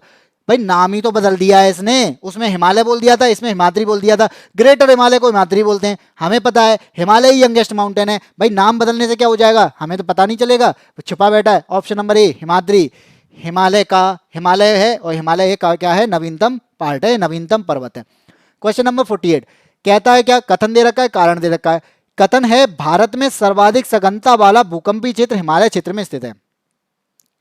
कथन क्या कह रहा है? हिमालय का सर्वाधिक सघनता वाला भूकंपीय क्षेत्र हिमालय क्षेत्र में स्थित है। तो आपको पता है कि हिमालय और क्या कैसे बना है? ऊपर आपकी यूरेशिया प्लेट, नीचे आपकी क्या है? नीचे आपकी गोंडवाना लैंड। तो यूरेशिया प्लेट और गोंडवाना लैंड के टकराने से हिमालय बना है। तो आपको पता है ये प्लेटें आज भी टकरा रही हैं, और अगर टकरा रही हैं तो जैसे ये टकराती हैं तो यहाँ पे क्या आता है? कंपन होता है, उसी को हम क्या कहते हैं? भूकंप कहते हैं। तो मोस्टली जो भूकंप आते हैं वो कहाँ आते हैं? वो हिमालय वाले क्षेत्र में आते हैं। जहां जहां आपका हिमालय का पार्ट है वहां वहां पे आपको भूकंप देखने को मिलेंगे। तो इसका मतलब है कथन ए तो सही है। दूसरा क्या कह रहा है? कथन आर कहता है हिमालय में कई अनुदैर्ध्य उत्क्रम क्षेत्र अवस्थित हैं। तो अनुदैर्ध्य अनुक्रम जो अवस्थित हैं इन्हें हम फॉल्ट के नाम से जानते हैं। अब फॉल्ट क्या होती है? तो दो अगर माउंटेन बनेंगे तो मान लो एक आपकी रेंज बनी, दूसरी रेंज टकराने से बनी, तो दोनों के बीच में कोई ना कोई एक फॉल्ट होगा। फॉल्ट को कहते हैं बीच में दरार होना। तो फॉल्ट का होना मतलब है कि उन दोनों के बीच में दरार होना। तो वही क्या कहलाता है? वही हमारा अनुदैर्ध्य उत्क्रम कहलाता है। जैसे आपने सुना होगा कि आपका ग्रेटर हिमालय, ट्रांस हिमालय और ग्रेटर के बीच में क्या है? ITSZ है। क्या होता है? Indus Tsangpo suture zone. जैसे आपका ग्रेटर और मिडिल के बीच में MCT है, man thrust, man central thrust. ऐसे ही आपका मिडिल और शिवालिक के बीच में है मैन बाउंड्री फॉल्ट, MBT। ऐसे ही आपका सेम आपका शिवालिक और प्लेन के बीच में आपका एक फॉल्ट है जिसे कहते हैं HFF, हिमालयन फ्रंटल फॉल्ट। ठीक है, तो आंसर इसका देखेंगे कौन सा सही होगा। आंसर इसका सही होगा कि हमारे पास में दोनों सही हैं। हमारे पास में क्या है? दोनों ही सही हैं। और अगर हमारे पास में दोनों सही हैं तो हमें क्या पता चल रहा है कि यहां पर कथन जो है वो कारण की सही व्याख्या करता है। ठीक है, क्यों आ रहे हैं? क्योंकि इनके बीच में फॉल्ट है। फॉल्ट होने की वजह से इनमें क्या होता है? फॉल्ट होने की वजह से इनमें भूकंप आने की, क्योंकि दरारें होंगी तो भूकंप आएगा ही। आगे बढ़ते हैं, क्वेश्चन नंबर 49 पर आते हैं। अब 9 क्या कहता है आपसे? 9 कहता है आपका मणिपुर पहाड़ियों से घिरा इम्फाल बेसिन एक सुंदर उदाहरण है। तो मणिपुर जो है वो कौन से मैदानों का सुंदर एग्जाम्पल है? मणिपुर पहाड़ियों से घिरा हुआ है आपका इम्फाल। तो इम्फाल जो है, यानी मैं कहूंगा जैसे हमारा का मणिपुर है, मणिपुर में यहाँ पे क्या है? पहाड़ियां हैं चारों तरफ, और चारों तरफ में पहाड़ियां, बीच में क्या है? बीच में आपका मैदान वाला पार्ट है। और यही मैदान क्या है? यही मैदान आपका इम्फाल है। जो घटनाएं आपकी इस टाइम पे मणिपुर में हो रही हैं वो भी आपका इसी वजह से हो रही हैं। एक तरफ आपका माउंटेन और दूसरी तरफ में क्या है? दूसरी तरफ में आपका मैदान है। और इनमें मैदान जो वाला पार्ट है, यहाँ पे कुछ जातियां रहती हैं, कुछ जनजातियां रहती हैं। तो यहाँ पे बस जनजाति वाली लड़ाई है, वो यहाँ पे अब डिस्कस नहीं कर रहा। बाकी ये एग्जाम्पल जो है वो किसका है? सरोवरीय मैदान का है। ठीक है, ऑप्शन नंबर ए यहाँ पे सही हो जाएगा। आगे बढ़ते हैं, क्वेश्चन नंबर 50 पे आते हैं। क्वेश्चन नंबर 50 पे कहता है हिमालय पर्वत श्रेणी के संबंध में निम्नलिखित में से कौन सा या कौन से कथन सही है? कौन से कथन सही है पहले बताओ। पहले कहता है मुख्य हिमालय की जो है, मुख्य हिमालय में परतदार चट्टानें हैं, इसमें जीवाश्महीन है। तो भाई कैसे जीवाश्महीन है? भाई हमारे पास में पहले यहाँ पे क्या हुआ करता था? समुद्र हुआ करता था, तैतीस सागर हुआ करता था, उसमें कई सारे जीव रहते थे। अगर यहाँ पे दोनों का कंप्रेशन हुआ है, उनके जीव कहाँ जाएंगे? उनमें जो जीव रहते थे, इसका मतलब है वो यहाँ पे उनके जीवाश्म आज भी मिलते हैं। तो यहाँ पे पहला क्या है? गलत हो जाएगा, क्योंकि जीवाश्महीन नहीं है, यहाँ पे जीवाश्म मिलते हैं। दूसरा क्या कह रहा है? लघु हिमालय की परतदार चट्टानों में समुद्री जीव जंतुओं के जीवाश्म मिलते हैं। बिल्कुल वही तो मैं बता रहा हूँ, 33 सागर के अवसाद हैं, 33 सागर में जो जीव रहते थे, तो उस समुद्री जीव के जीवाश्म आज भी मिलते हैं ना। तो सेकंड सही है। थर्ड क्या कहता है? बाह्य हिमालय या शिवालिक हिमालय में मानव सभ्यता के अवशेष मिलते हैं। तो जो आपकी जो शिवालिक हिमालय है ना, इसमें वास्तव में कभी मानव सभ्यता रहा करती थी, तो वो मानव शिवालिक में नहीं रहती थी, आज बेहतर शिवालिक में तो आज भी रहती है। तो ये पार्ट जो है जब टकराया था उस टाइम की बात हो रही है, तो यहाँ पे मानव सभ्यता थी, तो वो उसके अवशेष आज भी मिलते हैं। कौन से सही हो गए? सेकंड और थर्ड सही हो गए। ऑप्शन कौन सा हो गया? ऑप्शन नंबर बी सही हो गया। सेकंड और थर्ड यहाँ पे सही है। आगे बढ़ते हैं, क्वेश्चन नंबर 51 पे आते हैं। 51 क्या कहता है? अभी डिस्कस किया था भाई, वही क्वेश्चन देखो, मैं तुम्हें एक्स्ट्रा चीजें बता देता हूं, क्वेश्चन वही सेम आ जाते हैं। क्या कह रहा है? हिमालय के किस भाग पर करेबा भू आकृति पाई जाती है? किस भाग पर करेबा पाई जाती है? करेबा मिलती है भाई कश्मीर में। कहाँ मिलती है? कश्मीर में। किसकी खेती करते हैं? सैफरॉन की खेती करते हैं, केसर की खेती करते हैं। यहाँ पे कश्मीर कहाँ मिलता है? कश्मीर घाटी कहाँ पर है? ग्रेटर हिमालय के और मध्य हिमालय के बीच में। ग्रेटर हिमालय और मध्य हिमालय की कौन सी रेंज है? तो ग्रेटर हिमालय और पीर पंजाल के बीच में मिलता है। यहाँ पे बनती है घाटियां दोनों के बीच में, और घाटियों में जो मिट्टी आती है उसी मिट्टी को हम कहते हैं करेबा। और इस करेबा पे हम किसकी खेती कर रहे हैं? सैफरॉन की खेती कर रहे हैं, केसर की खेती कर रहे हैं। तो बताओ कौन सा आंसर होगा? ऑप्शन नंबर डी होगा 51 का। आगे बढ़ते हैं, क्वेश्चन नंबर 52। कैलाश पर्वत। भाई कैलाश पर्वत के बारे में कौन नहीं जानता होगा, सब जानते होंगे।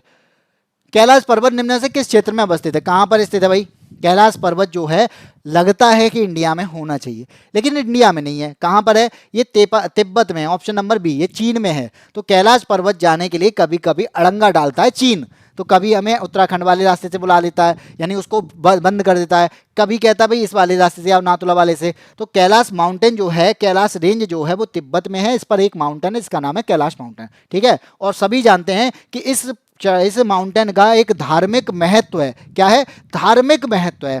ठीक है, और आपके हिंदू धर्म के अकॉर्डिंग देखा जाए तो जो शिव का स्थान है ना, वो शिव का स्थान ही कैलाश पर्वत है। तो इसका आंसर कौन सा हो जाएगा? ऑप्शन नंबर बी हो जाएगा। क्वेश्चन नंबर 53 पे आते हैं। क्या कहता है, और ये आज का आखिरी क्वेश्चन है। तो हमने जो टॉपिक कवर किए ना, उस टॉपिक का ये आखिरी क्वेश्चन है। तो 2 टॉपिक जो कवर कर रहे थे, उस टॉपिक में ये आखिरी क्वेश्चन है और इसको आपको अच्छे से करना है। इसके बाद हम कल फिर से आएंगे, नए टॉपिक के साथ में आएंगे और उस टॉपिक को भी कवर करेंगे और धीरे धीरे करके आपकी घटना चक्र जो चल रही है, उस घटना चक्र का पूर्वावलोकन है उसको कंप्लीट किया जाएगा। कहता है निम्नलिखित पर्वत श्रृंखलाओं में से कौन सी हिमालय पर्वत श्रेणी में अवस्थित है। तो हमें इनमें से बतानी है कौन सी पर्वत श्रेणी हिमालय में अवस्थित है। मुझे यहाँ पे चोओऊ, लोहसे, सिरुमाली और अन्नामलाई, तो ये मुझे पता है कि तीसरा नहीं है, चाहे पहला दूसरा चौथा हो या ना हो, लेकिन तीसरा नहीं है। तो जहां पे तीसरा ना हो उसे काट दो, देख लो, जो सॉरी तीसरा हो उसे काट दो, क्योंकि तीसरा तो गलत है, हमें तो सही बताना है। तीसरा यहाँ पे है, तीसरा इसमें है, तीसरा जिस जगह आता है ना खराब ही कर देता है। कर दिए ना 3 ऑप्शन खराब, बचा कौन सा, ऑप्शन नंबर बी। तो हमारा ऑप्शन नंबर बी यहाँ पे सही हो जाएगा, केवल 1 और 2। तो 1 और 2 चोओऊ और लोहसे, ये क्या है, ये हिमालय के पार्ट है।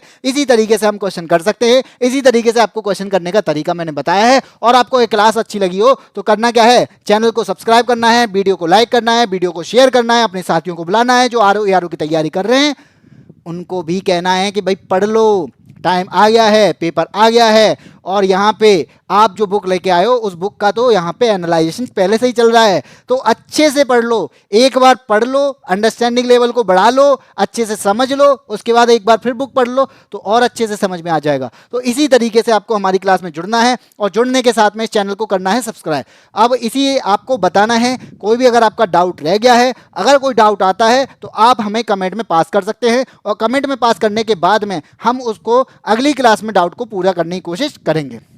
इसी तरीके से हमारे साथ में जुड़े रहिए यादवेंद्र स्मार्ट क्लासेस के साथ में। अगर आपको इसकी पीडीएफ चाहिए तो आप यादवेंद्र स्मार्ट क्लासेस के टेलीग्राम चैनल पे जा सकते हैं, वहां पे आपको पूरी पीडीएफ मिल जाएगी। हिस्ट्री की जो आरओ की क्लासेस चल रही हैं उनकी भी पीडीएफ वहां पे मिल जाएगी और मेरी ज्योग्राफी की जो क्लासेस चल रही है, इस ज्योग्राफी क्लासेस की भी पीडीएफ वहां पे मिल जाएगी। तो क्लास 2 क्लास हो चुकी है मेरी और 2 क्लास में मैंने आपको कंप्लीट बता दिया है, उन दोनों की पीडीएफ आपको वहां पे मिल जाएगी। तीसरी क्लास जो है इसकी पीडीएफ में क्लास जैसी ही आपकी अपलोड कर दी जाएगी, अपलोड करने के बाद में आपको वहां पे पीडीएफ मिल जाएगी। तो इसी तरीके से हमारे साथ में जुड़े रहिए, तैयारी करते रहिए, एग्जाम को क्वालिफाई करने की कोशिश करिए, पढ़ाई जारी रखिए, जब तक एग्जाम नहीं हो जाता पढ़ाई रुकनी नहीं चाहिए। और इसी तरीके से हम मेहनत करते रहेंगे। हमारे वीडियो को आप लाइक करते रहोगे और आप हमें मतलब बच्चों अपने जो साथी हैं उनको शेयर करते रहोगे तो हमें भी यहाँ पे मोटिवेशन मिलता रहेगा और मोटिवेशन मिलेगा, हम और मेहनत करेंगे, आपके लिए और कुछ करने की कोशिश करेंगे। इसी तरीके से आपके साथ में हम जुड़े रहेंगे और आप भी हमारे साथ में जुड़े रहिए और हमें आप कहते हैं ना कि हम आपके लिए मेहनत करते रहेंगे, आप हमें मोटिवेशन देते रहिए। और मोटिवेशन कैसे देंगे, अपने साथियों को शेयर करके। सब्सक्राइब, जो लोग आपके साथी हैं उनको शेयर करें, उन्हें पढ़ने का मौका दें, उन्हें बताएं कि इस तरीके का आपका एक चैनल है जहां पे घटना चक्र का पूर्व अवलोकन चल रहा है, जहां पे एनालाइजेशन के तरीके से, समझाने के तरीके से यहाँ पे आपको क्वेश्चन कराए जा रहे हैं। सेम वही क्वेश्चन है, सेम क्वेश्चंस हैं। कौन कौन से क्वेश्चन आपने, अगर आपके पास में वो, क्योंकि आपको खुद पता चल जाएगा कि आपके पास में वही सेम क्वेश्चन है जो यहाँ पे मैं आपको यहाँ पे पढ़ा रहा हूँ। बस तरीका क्या है, मेरा पढ़ाने का तरीका यह है, एनालाइज करना, अंडरस्टैंडिंग को बढ़ाना, अच्छे से समझाना, इमेजिनेशन लेवल को देखना, तो सारी चीज़ें मैप के आधार पर समझाना, तो सारी चीज़ें आपके साथ में हैं। और हमारे साथ में जुड़े रहिए। Free classes, free of cost आपकी ये क्लासेस चल रही हैं और करना क्या है, सब्सक्राइब करना है। ठीक है, तो आज की क्लास में इतना ही, फिर मिलेंगे एक नए टॉपिक के साथ में और टॉपिक को पूरी तरीके से कवर करेंगे, पढ़ाएंगे, अच्छे से एनालाइज करेंगे। इसी के साथ में जय हिंद, जय भारत।